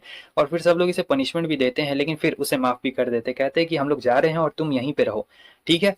और लेकिन सब लोगों ने उसका देख भी लिया रहता है, जो कि काफी छोटा हाथी रहता है, लेकिन फिर भी कोई कुछ नहीं बोलता है, यहाँ से सब लोग जाने लगते हैं। तो कागुरा कहती है कि रुको मैं तुम्हें अभी बताती हूँ, और फिर बाद में हम देखते हैं जब ये नहा रहा होता है तो कागुरा वहां पे आ चुकी रहती है और ये कहता है तुम यहाँ पे क्या कर रही हो। कागुरा कहती है कि देखो मेरा मोटिव कुछ और है, मेरा मोटिव ये है कि मियाँ तुम्हें पसंद ना करे, और हाँ, मैं चाहती भी नहीं हूँ कि मियाँ तुम्हें पसंद करे, क्योंकि मैं मियाँ को 100 लोगों के साथ मस्त दोस्ती करवाना चाहती हूँ। तुम लोग समझ रहे हो कहने का मतलब। लेकिन वो कहता है कि ऐसा क्यों, क्योंकि वो अपनी फैमिली के रिचुअल्स को नहीं मानना चाहती है, तुम उसे छोड़ क्यों नहीं देती हो। कागुरा कहती इसलिए तो उसकी मॉम ने मुझे रखाया था कि वो उन रिचुअल्स को पूरा करवा सके, बहुत ही अच्छा रिचुअल्स है। मगर मियाँ यहाँ पे देख लेती है दोनों को कि ये लोग क्या कर रहे हैं, और फिर वो भाई उसे बेहोश कर देती है, मेडिटेट करके बेहोश कर देती है, और ये भी यहाँ पे गायब रहता है, इसे पकड़ के बांधा गया रहता है। और फिर कागुरा बताती है कि हमारी ऑर्गेनाइजेशन शुभ के काम करती है, हमारे पास इतना ज्यादा पैसा है कि हम लोग सारा टेम्पल का डेप्ट भी चुका सकते हैं, वो भी 10 बार चुका सकते हैं, और तुम्हारा भी डेप्ट चुका सकते हैं। लेकिन इसके लिए तुम्हें ये करना पड़ेगा कि तुम्हें मियाँ की जिंदगी से गायब होना पड़ेगा। बताओ क्या तुम मियाँ की जिंदगी से गायब होगे। तो यहाँ पे वो उसे ऑप्शन देती है और सोचने का भी वक्त देती है, और सोच रहा होता है कि यार अब टेम्पल की जिंदगी मेरे हाथों में। अक्का का एक नया दिन शुरू हो गया था, तो आज इन्हें राइस केक्स बनाना था। तो राइस केक बनाने के लिए क्या होता है कि वहां उस चीज में एक चावल डालना पड़ता है, चावल का पूरा, और फिर उसे मारना रहता है। अक्का सोचता है कि मैं मारूंगा, लेकिन जो हमारी कूड़ा रहती कहती कि ये राइस केक बनाना बेकार है यार, बेकार है, तुम इसे मत मारो यार, तुम मारोगे तो दिक्कत हो जाएगा, क्योंकि तुम्हारा ध्यान कहीं और ही भटक जाता है। वो अक्का को बोल रही होती है, क्योंकि ऐसे लड़कियां बैठ के उसे पकड़ेंगी ना, जो भी वो चावल का रहता है, इसलिए उसका ध्यान भटक जाएगा। तो यहाँ पे जो हमारी सुको रहती है वो मारने वाली रहती है चावल पे, लेकिन यहाँ पे भाई ये ठरकी रहता है, यहाँ पे भी वो ऊपर में देख लेता है उसके मेलन्स की, और बहुत ज्यादा ठरक से देख रहा होता है, तो अच्छी तरीके से कर नहीं पाता है। इसके बाद अब इसकी बारी रहती है, सोचता है कि चलो यहाँ तो मैं कम से कम कर ही सकता हूँ, लेकिन यहाँ पे भी बिल्कुल ऐसा ही होता है, और वो कहती है कि गिनो 4 गो है, तो आंख पे मार लेता है, कहता है बैक। और फिर वो कह रही होती है कि इसमें तुम्हारी कोई भी गलती नहीं है, पता है मुझे कि तुम थोड़े से ठरकी हो, थोड़ा सा हो जाता है, लेकिन वो कहता है नहीं नहीं ऐसी कोई भी बात नहीं है, ठीक है मैं अभी चलता हूँ यहाँ पे। तो अब इसके बाद यहाँ पे आ गया रहता है, और ये लोग यहाँ पे कॉस्ट्यूम पहन लेते हैं, भाई मियाँ को इसने कॉस्ट्यूम पहना दिया रहता है कागू ने, और ये सब जानबूझ के उसने किया रहता है कागू ने, ताकि जो हमारा अक्का है वो काम पे फोकस बिल्कुल ना कर सके। तो मियाँ तो यहाँ पे भाई बहुत ही खतरनाक वाला बनी कॉस्ट्यूम पहन लेती है, और जब वो उसे पकड़ता है ना तो बहुत ज्यादा ड्रेस टाइट रहता है, और आगे पीछे चारों तरफ से एकदम महसूस हो रहा होता है, मियाँ को भी महसूस हो रहा होता है, कुछ बहुत ही अलग अलग महसूस हो रहा होता है, और वो पूरा एकदम शर्मा जाती, कहती कि नहीं ऐसा बिल्कुल ही मत करो यार, मुझे बहुत अजीब लग रहा है, लेकिन तब तक वो कर चुका रहता है 1-2 बार। और इधर हमें दिखाया जाता है कि आती है यूजू, जो कि काफी प्यारा कॉस्ट्यूम पहन के आई हुई रहती है, और यहाँ पे ये बेचारा क्या कर सकता था, ये तो फंस गया रहता है। और जो यूजू रहती है कहती है कि चलो मैं तुम्हें अभी बताती हूँ, हाँ कुछ ज्यादा ही तुम तेज बन रहे हो, हाँ तो वो कहता है कि नहीं नहीं ऐसी कोई भी बात नहीं है, ये सब तो बस गलती से हो गया, मेरा कंधा छोड़ दो प्लीज। अब कहती तुम एक नंबर के बदमाश हो, तुम्हें नहीं पता क्या सही है क्या गलत है। इधर हमें दिखाया जाता है कीकी को। तो कीकी उससे बात करते हुए कह रही होती है कि देखो अभी कुछ दिन के बाद जब उसकी शादी हो जाएगी यूजू की, तब तो ये टेम्पल उसका हो जाएगा और उसके हस्बैंड का हो जाएगा, तब हम सभी लोग को यहाँ से जाना पड़ेगा। क्या तुमने इसके बारे में सोचा है कि आखिर तुम कहाँ पे जाने वाले हो? लेकिन उसने अभी तक इसके बारे में कुछ नहीं सोचा था। तो कीकी कहती है कोई बात नहीं, मैं तुम्हारा ख्याल रख लूंगी, तुम्हारे पूरे शरीर का मैं पूरा ख्याल रख लूंगी अच्छी तरीके से, चिंता मत करो, मैं तुम्हारा ये शरीर गलने बिल्कुल भी नहीं दूंगी, क्योंकि मुझे पता है कि तुम खाना नहीं खाओगे तो तुम्हारा शरीर गलने लगता है, लेकिन मैं तुम्हारा ख्याल रखूंगी। और फिर अगले दिन ये लोग यहाँ पे फेस्टिवल में आए हुए रहते हैं। तो कहता है कि देखो हम सभी लोग को यहाँ पे बच के रहना पड़ेगा, तुम लोग मास्क लगा लो क्योंकि यहाँ पे काफी दुश्मन हो सकते हैं। लेकिन वो लोग कहते हैं कि कोई दुश्मन नहीं होगा यार, सब लोग मिलजुल के रहते हैं ठीक है, और हम लोग अब अच्छे से रहते हैं, क्योंकि यहाँ पे भाई टेम्पल्स में भी अलग ही लड़ाई होती है, इन लोगों की बहुत ही ज्यादा अलग लड़ाई हो रही होती है। तो अब सभी लोग जा रहे होते हैं, घूम के मस्ती उस्ती कर रहे होते हैं, और ये वही बोर्ड रहता है जहाँ पे लिखने से इच्छा पूरी होती है। और यूजू कहती है मैं कैंडी लेने जा रही हूँ। वो कैंडी लेने गई रहती है और वो काफी क्यूट भी लग रही होती है। सभी लोग अपना अलग अलग मजा कर रहे होते हैं, जहाँ पे वो लोग कह रहे होते हैं कि काश टेम्पल अच्छे से चले और हम लोग सब साथ में रहें। तो इसे कागा का बात याद आ जाता है कि कैसे उसने कहा था कि अगर ये उसकी बात मान लेता है तो वो सारे डेप्ट को चुकता कर देगी और टेम्पल को ही बचा लेगी और सबको बचा लेगी। लेकिन ये ऐसा बिल्कुल नहीं करना चाहता था, वो हार बिल्कुल नहीं मानना चाहता था, क्योंकि अपने बलबूते पे उतरना चाहता था। लेकिन यहाँ पे कुछ और ही सोच हमें मिया के बचपन के सीन को दिखाया जाता है, और ये भी पता लगता है कि कागुरा कैसी इसकी दोस्त बनी थी। असल में मिया सभी लड़कियों से अलग थी और कागुरा भी थोड़ी सी अलग थी, और कागुरा इसकी बहुत ही अच्छी दोस्त रहती है, एकदम बेस्ट फ्रेंड जो बोला जाता है ना, वही बचपन से दोस्त रहती है। मगर ये सब मिया की मॉम की चाल थी, क्योंकि मिया की मॉम चाहती थी कि जो मिया है वो एक हस्बैंड ना रखे, वो बहुत सारा रखे, मतलब शादी ना करे, बस ऐसे ही जो तुम लोग समझ रहे हो, हाँ बिल्कुल वैसा ही वाला सीन रहता है। तो कागुरा को इसकी मदद करनी थी और कागुरा बिल्कुल वैसे ही कर रही थी। मगर यहाँ पे प्रॉब्लम ये थी कि अकागामी आ गया था और कहीं मिया उसके प्यार में पागल हो गई तो इसके लिए दिक्कत हो जाएगी, क्योंकि उसे 100 आदमी चाहिए थे और ये तो सिर्फ एक ही बंदा है। और वो आता है इसके सामने कन्फेस कर रहा होता है कि देखो मुझे पता है कि तुम सारा पैसा भी चुकता कर दोगी और जो भी मैंने आज तक प्रॉपर्टी तोड़ी है तुम उन सब का भी पैसा हिसाब दे दोगी, लेकिन मैं तुम्हारी इस ऑफर को रिजेक्ट करता हूँ, मैं तुम्हारी बात नहीं मानने वाला हूँ। लेकिन वो कहती है कि मैं सारे काम कर दूंगी, तुम बस हाँ बोलो, तुम उसकी जिंदगी से चली जाओ। लेकिन वो कहता है कि नहीं मैं नहीं जाने वाला हूँ उसकी जिंदगी से, क्योंकि मैं चाहता हूँ कि वो जिंदगी में ग्रो अप करे और तुम्हारे जैसा वो बिल्कुल भी ना रहे। तो कागुरा को यहाँ पे गुस्सा आ जाता है और वो कहता है कि मैं उसे बेट्रे बिल्कुल नहीं कर सकता हूँ। तो कागुरा कहती है कि देखो अगर वो तुम्हें पसंद करने लगी और तुमने बाद में उसे रिजेक्ट कर दिया तो वो क्या करेगी, हाँ तब तो उसे बहुत बुरा लगने वाला है। तो यहाँ पे ये भी कहता है कि देखो ऐसा कुछ भी नहीं होगा, क्योंकि हम दोनों एक दूसरे से प्यार नहीं करते हैं, बस ऐसी ही नॉर्मल बात है। तब वो मारती है भाई, सीधे इसके गोटों पे मारती है, बहुत ही जोर से मारती है और कहती है अच्छा बाबू। फिर ये जाती है तो कहती है तुम लोग का शुक्रिया मेरा इंतजार करने के लिए। और ये लोग पूछते हैं कि क्या कोई पैसे कमाने का जल्दी तरीका है क्या। लेकिन यहाँ पे जो मियाँ रहती है वो कागुरा की तरफ कह रही होती है कि मेरी ये जो दोस्त है ना इसके पास बहुत सारी आइडियाज है पैसे कमाने के, मतलब ये पल भर में ऐसे चुटकी बजाते ही पैसे कमा देती है और कुछ ज्यादा ही डींगे हाँक रही होती है और फिर गले भी लगा लेती है प्यार। कागामी काफी ज्यादा खुश रहता है कि चलो कागुरा से उसे छुटकारा तो मिला है। लेकिन यूजू यहाँ पे बताती है कि मैं और कीकी थोड़ी देर के लिए बाहर जा रहे हैं घूमने के लिए, तो तुम्हें कागुरा और मियाँ के साथ में रहना है तो आराम से रहना। बेचारा रोने लगता है और मियाँ से बात कर रहा होता है, जब भी वो कागुरा का नाम लेती है तो बेचारा रोने लगता है। तो वो कहती है कि चलो तुम दोनों की थोड़ी सी दोस्ती करवा देती हूँ। फिर वो उसे जबरदस्ती कागुरा के पास लेके आ जाती है और इसे नहीं आना रहता है भाई, ये बहुत ही ज्यादा डर गया रहता है कागुरा से। तो वो उसके पास एक गजब का आइडिया रहता है भाई मियाँ के पास में, और कहती है कि तुम दोनों को साथ में रख दूंगी तो बहुत अच्छा रहेगा, तुम दोनों की दोस्ती भी हो जाएगी यहाँ पे। कागुरा कहती नहीं इसकी जरूरत नहीं है, लेकिन वो कहती कि इसकी बहुत ज्यादा जरूरत है और चलो मैं तुम लोग को लेके चलती हूँ। तो वो काम करती कि इन दोनों को एक रूम में ले जाके बंद कर देती है, और एक तरीके का स्टोर रूम भी मान सकते हो। और ये बहुत ज्यादा डरा हुआ रहता है भाई उससे, एकदम उससे पीछे रह रहा होता है, डर के रह रहा होता है। और वो कहती है कि हाँ तुम भी ना बहुत ज़्यादा डर रहे हो, और ये उसे फंसाने की कोशिश कर रही होती है मगर वो नहीं फंसने वाला रहता है। और ये कह रही होती कि क्या हुआ तुम मुझ पे चांस मार रहे हो क्या, लेकिन वो कहता है कि नहीं मैं तुम पे बिल्कुल चांस नहीं मार रहा हूँ। तो ये सोचती कि एक काम करूंगी, पहले मियाँ को इससे प्यार करवा दूंगी फिर दोनों का ब्रेकअप करवा दूंगी, यही बहुत ज़्यादा बेहतर आइडिया रहेगा। लेकिन सुको तो यहाँ पे कुछ और ही सपना देख रही होती है भाई, और इसका ये जो सपना होता है कुछ ज़्यादा ही खतरनाक टाइप का सपना रहता है, और उठ के सीधे कूरा के सर पे मार देती है, बहुत ही ज़ोरदार मार देती है। फिर उससे माफ़ी भी मांग रही होती, कहती कि मुझे माफ़ कर देना कूरा। और फिर यहाँ सोच रही होती कि अरे यार मैं ऐसे सपने क्यों देख रही हूँ, कहीं ऐसा तो नहीं है कि अकागामी मुझे पसंद करने लगा है। हाँ मुझे तो लगता है कि वो मुझे पसंद करने लगा है, उस दिन उसने मुझे किस भी तो किया था। लेकिन वहाँ जब ये देखती है कि अकागामी और मियाँ एक दूसरे के बहुत ही ज़्यादा क्लोज में रहते हैं तो वो एकदम टेंशन में आ जाती है कि क्या यार ये सच बात है क्या, कहीं इन दोनों का कुछ चल बल तो नहीं रह रहा है। और जो मियाँ रहती है गलती से क्या होता है कि उसका जो पैर है वो भी वहाँ पे फिसल चुका रहता है, और कागुरा भी यहाँ पे पीछे से आ गई रहती है। और कागुरा कह रही होती है कि क्या हुआ तुम इन दोनों को देख रही हो क्या, देखो मैंने एक रिकॉर्डिंग की, और ये जो भाई रिकॉर्डिंग रहती है ये उस गेम की रहती है, मगर पीछे से देखने में कुछ और ही लग रहा होता है। और कहती है कि नहीं नहीं ऐसा नहीं हो सकता, मुझे ये सब वीडियो मत दिखाओ तुम। कागुरा कहती है कि हाँ उनके बीच में चल रहा है, गलती से इसका पैर फिसल के ये उसके ऊपर गिर जाती है तो और भी सुको को बुरा लग जाता है, और कागुरा यहाँ पे आग में घी डालने का काम कर रही होती है और फिर उसके सामने बैठा के उससे पूछ लेती है कहीं तुम दोनों के बीच में कुछ चल तो नहीं ना रहा है। लेकिन मिया यहाँ पे एक ही जवाब देती है कि नहीं नहीं, हमारे बीच में ऐसा कुछ भी नहीं है, हम दोनों बस एक दूसरे को ड्रीम्स को सपोर्ट करते हैं और कुछ भी नहीं है। मगर कागुरा भी यहाँ पे भाई कम नहीं रहती है, वो भी देखिए इसे बांध देती है और कितने अली तरीके से इसे बांधी रहती है, बहुत ही अजीब।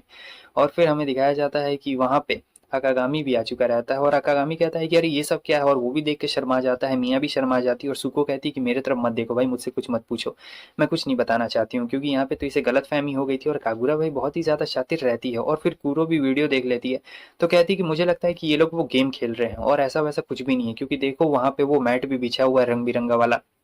तो ये सारी बातें ध्यान से सुनने के बाद वो कहता है कि हाँ हम लोग तो उस दिन गेम ही खेल रहे थे, और अब यहाँ पे कागुरा समझ के रहती है कि सुको क्या सोच रही होती है, और फिर वो कहती है कि गंदी बच्ची कहीं की क्या क्या सोचते रहती हो तुम। तो वो कहती है कि नहीं नहीं मैंने ऐसा कुछ भी नहीं सोचा है।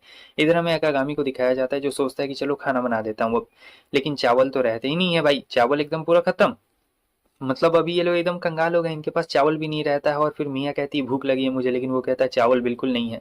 तब तक यूजू भी आ चुकी रहती है और कहती है कि हमें जाके पड़ोसी से चावल मांगने पड़ेंगे। असल में ये लोग रेंट पे रहने वाले लोग हैं, जो कि हमारे टेम्पल की ज़मीन पे रेंट पे रहते हैं, तो हमें इनसे कुछ पैसे लेने चाहिए, मगर हम लोग लेते नहीं है, चलो चावल मांगते हैं। लेकिन जब ये मांगने जाती है तो भाई सब लोग बहुत ही बुरी तरीके से बोल के इसे भगा देते हैं, क्योंकि सब लोग इसे बच्चा जो समझते थे।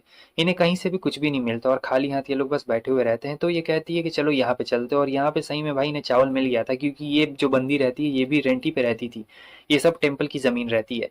और फिर ये जो लेडी रहती है इसके जो बच्चे रहते हैं उन्हें ये वो दोनों संभाल रहे होते हैं, और दोनों बच्चे बहुत ही बदमाश रहते हैं। फिर वो लेडी बताती है कि जो यूजू की मॉम है वो एक बहुत ही कमाल की प्रीस्ट थी, और उनके जैसा प्रीस्ट आज तक कोई भी नहीं हुआ है, और हर कोई उन्हें पे करता था भाई। बहुत ही खतरनाक लेडी थी या फिर बहुत ही अच्छी लेडी थी ये तो नहीं बताया गया है, लेकिन हर कोई उनकी बहुत ही ज़्यादा रिस्पेक्ट किया करता था। यहाँ से इन्हें बहुत सारे चावल मिल गए रहते हैं। अकागामी सोचता है कि मैंने ये चीज़ कहीं देखी, और याद कर रहा होता है कि अरे हाँ जब मैं पहली बार मैंने यूजू को देखा था तभी यही चीज़ तो आके मुझे लगी थी। और जो यूजू रहती है भाई वो अकेले लेके जा रही होती है, और ये सोचता है कि अकेले वो इतना लेके जा रही है, मुझसे तो एक नहीं उठाया जा रहा है। और मियाँ बता रही होती है कि हाँ यार वो बहुत ही ज़्यादा मेहनती है, बहुत ही ज़्यादा। फिर हमें दिखाया जाता है अब ये सोच रहा होता है कि अरे यार मुझे कुछ जॉब ढूंढना पड़ेगा, मैं सारा काम यूजू के ऊपर तो बिल्कुल भी नहीं छोड़ सकता हूँ, मुझे कुछ ना कुछ जॉब तो ढूंढना पड़ेगा। मगर जो भी जॉब चाहिए रहता है उसके लिए मोबाइल चाहिए रहता है, और मोबाइल चाहिए रहता है तो ये उसे कहाँ मिलेगा, अभी तो यूजू ही उसकी मदद कर सकती है और कोई भी मदद नहीं कर सकता है। तो सोचता है चलो जाके उसी से पूछता हूँ। तो अकागामी सोचता है कि मुझे यूजू से मदद मांग लेनी चाहिए, तो वो जाता है नॉक करता है तो देखता है कि ये क्या, ये तो मेड वाले आउटफिट में है, और मेड वाले आउटफिट में उसके मेलन्स कुछ ज्यादा ही बाहर निकले हुए रहते हैं, थोड़ा सा दिख रहा होता है यहाँ पे। तो अकागामी तो आप जानते हैं कितना बड़ा ठरकी रहता है, तो यहाँ पे उसके नाक से खून आना भी शुरू हो चुका रहता है, भले वो छुपा रहा होता है। और कहता है कि मेरी एक रिक्वेस्ट है कि ये वाले ड्रेस प्लीज मत पहनो, इसमें तुम बहुत ज्यादा, और फिर देखो भाई कंट्रोल नहीं कर पाता अपने आप को। तो वो कहती है कि क्या हुआ, तो कहता है कि नहीं नहीं कुछ भी नहीं हुआ है। सो यूजू कहती है कि अरे यार मैंने काम ढूंढा है, मैं एक साथ 6 ओवर टाइम जॉब कर लूंगी। लेकिन वो कहता है कि क्या 6 पगला गई हो क्या, ऐसा तुम नहीं कर सकती हो। लेकिन वो कहती है कि नहीं मैं करूंगी, क्योंकि मुझे टेम्पल को बचाना है, टेम्पल को बचाने के लिए मैं कुछ भी करूंगी, क्योंकि पैसों की जरूरत भी है हमें। लेकिन वो कहता है कि नहीं तुम ऐसा करने की बिल्कुल भी जरूरत नहीं है। और फिर इन दोनों के बीच में गुस्सा गुस्सी हो जाती है, क्योंकि पार्ट टाइम जॉब से भाई 5 लाख रुपए नहीं मिलने वाले हैं, और 5 लाख रुपए चाहिए रहते हैं। और वो बताती है कि मेरी मॉम ने इस टेम्पल को बचाया है तो मेरा भी ये कर्तव्य बनता है। लेकिन वो कहता है तुम एक नंबर की गधी हो, तो वो भी गुस्सा हो जाती है और कहती है कि तुम ये क्या बात कर रहे हो, देखना मैं अपने आप को साबित कर दूंगी। लेकिन वो कहता है कि नहीं तुम ऐसे कैसे ड्रेस पहन सकती हो, हाँ तुम्हें पता भी है। और ड्रेस के बारे में यहाँ पे बोलने लगता है। फिर दोनों एक साथ यहाँ पे बैठ के राय कर रहे होते, एक दूसरे को बोल रहे होते, मगर यूजू को भी गुस्सा आ रहा होता है कि यार ये कैसे मुझे बोल रहा है, और कहता है कि चलो मेरी मसाज करो। तो कहती है कि देखो मेरा पीठ दर्द कर रहा है, जल्दी करो मेरा मसाज करो। तो कहता है कि ठीक है मैं तुम्हारा मसाज कर दे रहा हूँ। तो उसके बाद वो मसाज करने के लिए आता है, भाई खतरनाक मसाज कर रहा होता है, आवाजें आ रही होती है कुछ कुछ। तो सुको ये आवाज सुन लेती है और कहती है कि तुम दोनों यहाँ पे ये क्या कर रहे हो। और फिर देखती है कि ये क्या हुआ है, तो ये लोग बहाना बनाने लगते हैं, कुछ एक्टिंग करने लगती है, यूजू की मैं जीत गई मैं सो रही हूँ, और फिर कहने लगती है कि मैं ये खुद से कर लूंगी, तुम जाओ बाहर में यहाँ से। और फिर जो अकाकामी रहता है कहता है सुको से कि क्या तुम मेरे साथ बाहर चलना चाहोगी। तो वो सोचती है कि क्या डेट है क्या, और ये कहता है बस मुझे कुछ काम है। सो फिर से सुको यहाँ पे सपना देख रही होती है, जहाँ पे वो उसे कहता है कि मेरी डार्लिंग मेरे पास में आ जाओ। और यहाँ पे ये इनका वेडिंग वाला डे रहता है, और वो बहुत ज्यादा खुश भी रहता है, क्योंकि उसे बहुत कुछ करना भी तो रहता है, और सुको भी बहुत ज्यादा ही खुश होती है। लेकिन यहाँ पे तो ये भाई सपने से उड़ गई रहती है, और गलती से टक्कर भी तो इसने मार दिया रहता है कुरागे को, तो वो माफी उधर मांग लेती है। लेकिन यहाँ पे सोच रही होती है कि यार उसने मुझे मेरे साथ घूमने के लिए बुलाया है, चलो बहुत ज्यादा मजा आएगा। तो ये पूरा आउटफिट पहन के यहाँ रेडी हो जाती है, और वो भी पीछे से आता है, क्योंकि अकागामी को यहाँ पे मोबाइल खरीदना था, इसलिए वो इसे लेके जा रहा है, वरना नहीं लेके जाता है। और कहता है कि क्या हुआ? लेकिन वो कहती है कि नहीं, नहीं कुछ भी नहीं हुआ, और फिर दोनों साथ में जा रहे होते हैं, जहाँ पे दोनों बहुत ही ज़्यादा गप्पे मार रहे होते हैं, लेकिन ये तो बहुत ही ज़्यादा शर्मा रही होती है यार। और फिर यहाँ पे वो लोग समझ रहे होते हैं कि ये दोनों कपल्स है, तो कपल्स के लिए स्पेशल डिस्काउंट भी तो यहाँ पे मोबाइल पे रहता है, लेकिन वो लोग बताते हैं कि नहीं नहीं हम लोग कपल नहीं है, हम लोग बस साथ में ऐसे दोस्त हैं और दोस्त की तरह आए हैं और कुछ भी बात नहीं है। लेकिन सुको तो यहाँ पे बहुत ज्यादा शर्मा रही होती है भाई, कि अरे यार इसने हमें कपल बोल दिया यार, बहुत ही ज्यादा मतलब एम्बैरसिंग हो गया इसके लिए तो, और पूरा एकदम अभी भी यहाँ पे शर्मा रही होती है कि यार उसे इतना गलत फहमी कैसे हो सकता है। तो अकागामी देखता है कि अरे ये क्या, ये से क्या हो गया, तो वो उसके पास में आता है और उसके लिए जूस लेके आता है, कहता है कि ये लो जूस पियो। और फिर वो सोच रही होती है कि यार मुझे इससे अपनी दिल की बात अब बोल ही देनी चाहिए, क्योंकि ये इसे कहने वाली थी कि क्या तुम मेरे साथ रिलेशनशिप में चलोगे, लेकिन यहाँ पे ये काफी ज्यादा घबराई हुई रहती है, पूरा सर हाथ पैर सब कांप रहा होता है। तो ये इसे कह देती है चलो नंबर एक्सचेंज करते हैं। ये भी काफी खुश रहता है कि वह पहली बार किसी लड़की ने मुझसे नंबर एक्सचेंज किया, क्योंकि मेरे डैड की वजह से कोई मुझसे बात तक नहीं करती थी। सुको भी काफी खुश होती है, और ये यहाँ पे कहता है कि मुझे रात में कुछ प्राइवेट काम है, तो मैं तुम्हें नहीं बता सकता हूँ। अब ये रात में सोचने लगती है कि क्या ही से प्राइवेट काम हो सकता है, अरे रुको, कहीं से वो सारे काम तो नहीं ना है। और फिर वो पूरा सोचने लगती कि कहीं रात में ये मुझे टेक्स्ट तो नहीं ना करने वाला है उलाला, और पूरा मुंह लाल हो चुका रहता है। और रात में वो टेक्स्ट भी करता है, लेकिन थैंक यू टेक्स्ट करता है, ऐसा वैसा कुछ नहीं करता। हमें यूजू की मॉम को दिखाया जाता है, जो उससे पूछती है कि मेरे बाद तुम ही इस टेम्पल का देखभाल करोगी ना। और यूजू से कहती है कि हाँ मैम, मैं बड़ा होके हमेशा से यही बनना चाहती थी, मैं एक प्रीस्ट बनना चाहती थी जो कि टेम्पल का ख्याल रखे। मगर वो पूछती है तुम क्यों बनना चाहती थी, तो इसका जवाब वो नहीं देती। और फिर हम देखते हैं कि ये अपने काम पे लग जाती है, क्योंकि नींद से उठ गई रहती है। और फिर जब ये जाके देखती है तो देखती है यार ये क्या, ये दोनों इतने क्लोज क्यों दिख रहे हैं। और फिर बहुत ही ज्यादा घबरा जाती है। फिर किकी भी यहाँ पे रहती है, और यहाँ पे ये जॉब की तलाश कर रहा होता है, मगर बेचारे को कोई जॉब मिल ही नहीं रही होती, सब बेकार सा जॉब मिल रहा होता है जिसमें बहुत ही ज्यादा कम पैसा दे रहा होता है। और फिर ये जाके देखता है तो यूजू गुड मॉर्निंग कहती है, और बहुत ही अजीब व्यवहार कर रही थी। तब तक पीछे से कीकी आके बोल रही होती कि चलो मुझे तुमसे एक बात करनी है। और फिर ये दोनों बात करते जाओ, वो बोलती तुम दोनों के बीच में कुछ हुआ है क्या, और कहीं कुछ वैसा वैसा तो नहीं ना हो गया, देखो उसे प्रीस्ट बनना है, तुमने कहीं उसे ठरकी तो नहीं ना बना दिया। लेकिन वो कहता है कि नहीं नहीं मैंने ऐसा कुछ भी नहीं किया है। और फिर वो बताती है कि देखो एक प्रीस्ट का काम बहुत ही ज्यादा संभलने वाला रहता है, ये कोई ऐसे वैसे नहीं हो सकता, और मैं जानती हूँ कि तुम बहुत ज्यादा ठरकी वाले बंदे हो, लेकिन तुम्हें अपनी ठरक को कंट्रोल करके रखना चाहिए, वरना ये उसके ऊपर भी इफेक्ट करेगा। तब तक बताती है कि देखो ना यार हमारे गेस्ट जा रहे हैं, तो ये एकदम खुश हो जाती, कहती कि वाह वो जा रहे हैं, ये वही लोग रहते हैं जो कि टेम्पल में रहते थे, मतलब टेम्पल की जमीन पे रहते थे, अब वो लोग जा रहे हैं तो दुगना लगान देना पड़ेगा। और दुगना लगान देना पड़ेगा तो भाई ये बहुत सारे पैसे भी तो उससे हटने वाली है। और अक्का कहता है अरे जरा रुक जाओ, लेकिन हम देखते हैं कि वो लोग जा चुके रहते हैं, और काफी खुश की आती है और कहती तुमने उनसे पैसे ले लिए ना। लेकिन वो कहती कि नहीं पैसे मैंने नहीं लिए, तो ऐसा मैंने इसलिए किया है क्योंकि मेरी मॉम इतनी दूर यहाँ पे पहले रहा करती थी, और वो लोग मेरी मॉम से मिलने के लिए इतनी दूर यहाँ पे आया करते थे, तो उनसे पैसे लेके मैं क्या करूंगी यार, ये पैसा लेना तो वक्त की बर्बादी है, मुझे नहीं लगता है कि मुझे उनसे पैसे लेने चाहिए। लेकिन इस बात पे किकी को पता नहीं क्या होता है कि उसे बहुत ज्यादा गुस्सा आता है, और वो कहती है कि अब से तुम्हारी ट्रेनिंग नहीं होने वाली है, मैंने तुम्हें ट्रेनिंग नहीं दी अच्छी तरीके से, और मुझे नहीं लगता है कि तुम अब कभी ट्रेनिंग कंप्लीट भी कर पाओगी, तो मैं तुम्हें ट्रेनिंग नहीं देने वाली हूँ। ये कह के वो चली जाती है, और इधर हम देखते हैं कि उड़ जाती है और सोचती है कि अरे हाँ मेरी तो ट्रेनिंग है ही नहीं। और फिर घर का काम करने के लिए जाती है, तो सभी लोग कहते हैं कि घर का काम करने की कोई भी जरूरत नहीं है तुम्हें, यहाँ पर सारा काम अकागामी ने संभाल लिया है, मतलब उसने सारा काम कर दिया रहता है पहले से ही, सही कहो तो उसने सारा काम संभाल लिया था। और इसे यकीन नहीं हो रहा था कि क्या हो रहा है, सोचती कि जाके टेम्पल की सफाई कर देती हूँ। तो इसके बाद वो कहती मैं जा रही हूँ टेम्पल की सफाई करने, घर का तो काम हो चुका है, लेकिन टेम्पल भी पूरा नीट एंड क्लीन रहता है। तो वो सोचती कि अरे यार मेरे लिए कुछ काम तो यहाँ पे बचा ही नहीं है। और आगे ये जाती है जॉब ढूंढने के लिए, मगर एक भी जॉब इसे मिल नहीं रही होती, और बहुत ही ज्यादा उदास हो जाती है। जब आदमी निराश एकदम थक जाता है तो ऐसा ही होता है। और ये यहाँ पे किकी के पैर पड़ रहा होता है कि प्लीज यार उसे वापस ट्रेनिंग पे रख लो ना, तुम ऐसा क्यों कर रही हो मास्टर, तुम्हें ऐसा नहीं करना चाहिए। मगर कीकी कहती है कि नहीं उसने बहुत बड़ी गलती कर दी है, वो अभी भी बच्ची है और अच्छी तरीके से, मुझे नहीं लगता है कि उसकी ट्रेनिंग कभी 6 महीने तो क्या 3 महीने में भी कंप्लीट नहीं हो पाएगी, 3 साल में भी नहीं हो पाएगी यार, वो ऐसी कर रही है। तो और वो वहां से चली जाती है। तब तक इसे कॉल आता है कि यूजू नहीं आई है घर में, और उसका नंबर भी नहीं लग रहा है। तो अब ये भागते भागते ढूंढने के लिए जा रहा होता है, और सोचता है कि मुझे पता है इस फीलिंग के बारे में। वो अपने आप को अकेला महसूस कर रही होगी और सोच रही होगी कि ये सब उसी की गलती है। दूसरी तरफ हमें दिखाया जाता है यूजू को, जो कि सोच रही थी कि यार मैं कितनी ज्यादा बेकार हूँ, मैं कभी भी कुछ नहीं कर सकती हूँ, मुझे और हार्ड वर्क करना पड़ेगा। मैंने अपनी मॉम से तो कहा था कि मुझे एक प्रीस्ट बनना है, लेकिन मैं कभी बन नहीं पाई। और वो कितनी ज्यादा अच्छी थी यार, वो हेड प्रीस्ट बन गई, लेकिन मुझे देखो मैं यहाँ पे कुछ भी नहीं कर पाई हूँ, वो मुझे छोड़ के चली गई थी। ताकि मैं अपने पैरों पे खड़े हो सकूँ। लेकिन नहीं, मैं आज तक कभी भी ऐसा कुछ भी नहीं कर पाई और बहुत ही ज़्यादा उदास रहती है। तब तक वहाँ पे अकागामी उसे चिल्लाते हुए आ रहा होता है कि कहाँ हो? लेकिन ये कुछ भी जवाब नहीं दे रही होती क्योंकि एकदम खोई हुई रहती है। फिर अक्का उसे ढूँढ लेता है और कहता है कि तुम यहाँ पे क्या कर रही हो? और एकदम उसका रोने वाला चेहरा रहता है, वो एकदम आउट ऑफ ज़ोन चली गई थी और अकागामी सोच रहा होता है इतनी खुशमिज़ाज लड़की को देखो क्या हो गया है। और वो कहता है कि तुम्हें कुछ भी करने की बिल्कुल ज़रूरत नहीं है, मैं भी टेम्पल को बहुत ज़्यादा प्यार करता हूँ और चिंता मत करो, मैं सँभाल लूँगा। और फिर जब इसकी आँख खुलती है तो देखती है कि ये क्या? अरे ये तो रात भर मेरे पास ही था। अरे ये मैं कहाँ कमरे में कब कैसे आ गई? और फिर सब चीज़ एकदम याद आ चुका रहता है और दोनों एक दूसरे से मुँह पलट लेते हैं। तो वो कहती है कि तुम्हें कैसे पता था कि मैं वहाँ पे रहूँगी? तब बताता है कि मैं भी डिप्रेशन में था और तुम्हें याद है ना, तुम भी वहाँ पे मुझसे मिलने के लिए आई थी। क्योंकि देखो जब भी कोई डिप्रेशन में रहता है या फिर लोनली रहता है तो वो एक ऐसी जगह की तलाश करता है जहाँ पे कोई भी उसे ढूँढ ना पाए जल्दी और एकदम आराम से शांति से वो रह सके। तो उससे बढ़िया जगह और कोई हो भी तो नहीं सकती थी। इसीलिए क्योंकि मैंने ये खुद ही एक्सपीरियंस किया है मेरे डैड की वजह से। और चिंता मत करो, मैं तुम्हारा हमेशा ख्याल रखूंगा। ऊपर से मैं टेम्पल की भी साफ सफाई कर दिया करूंगा, तुम बिल्कुल भी टेंशन मत लो। वो एकदम भाई रोने लगती है और ये कह रहा होता है कि रो मत, ये सब मैं तुम्हारे लिए और टेम्पल के लिए कर रहा हूँ क्योंकि मैं तुम्हें हमेशा खुश देखना चाहता हूँ।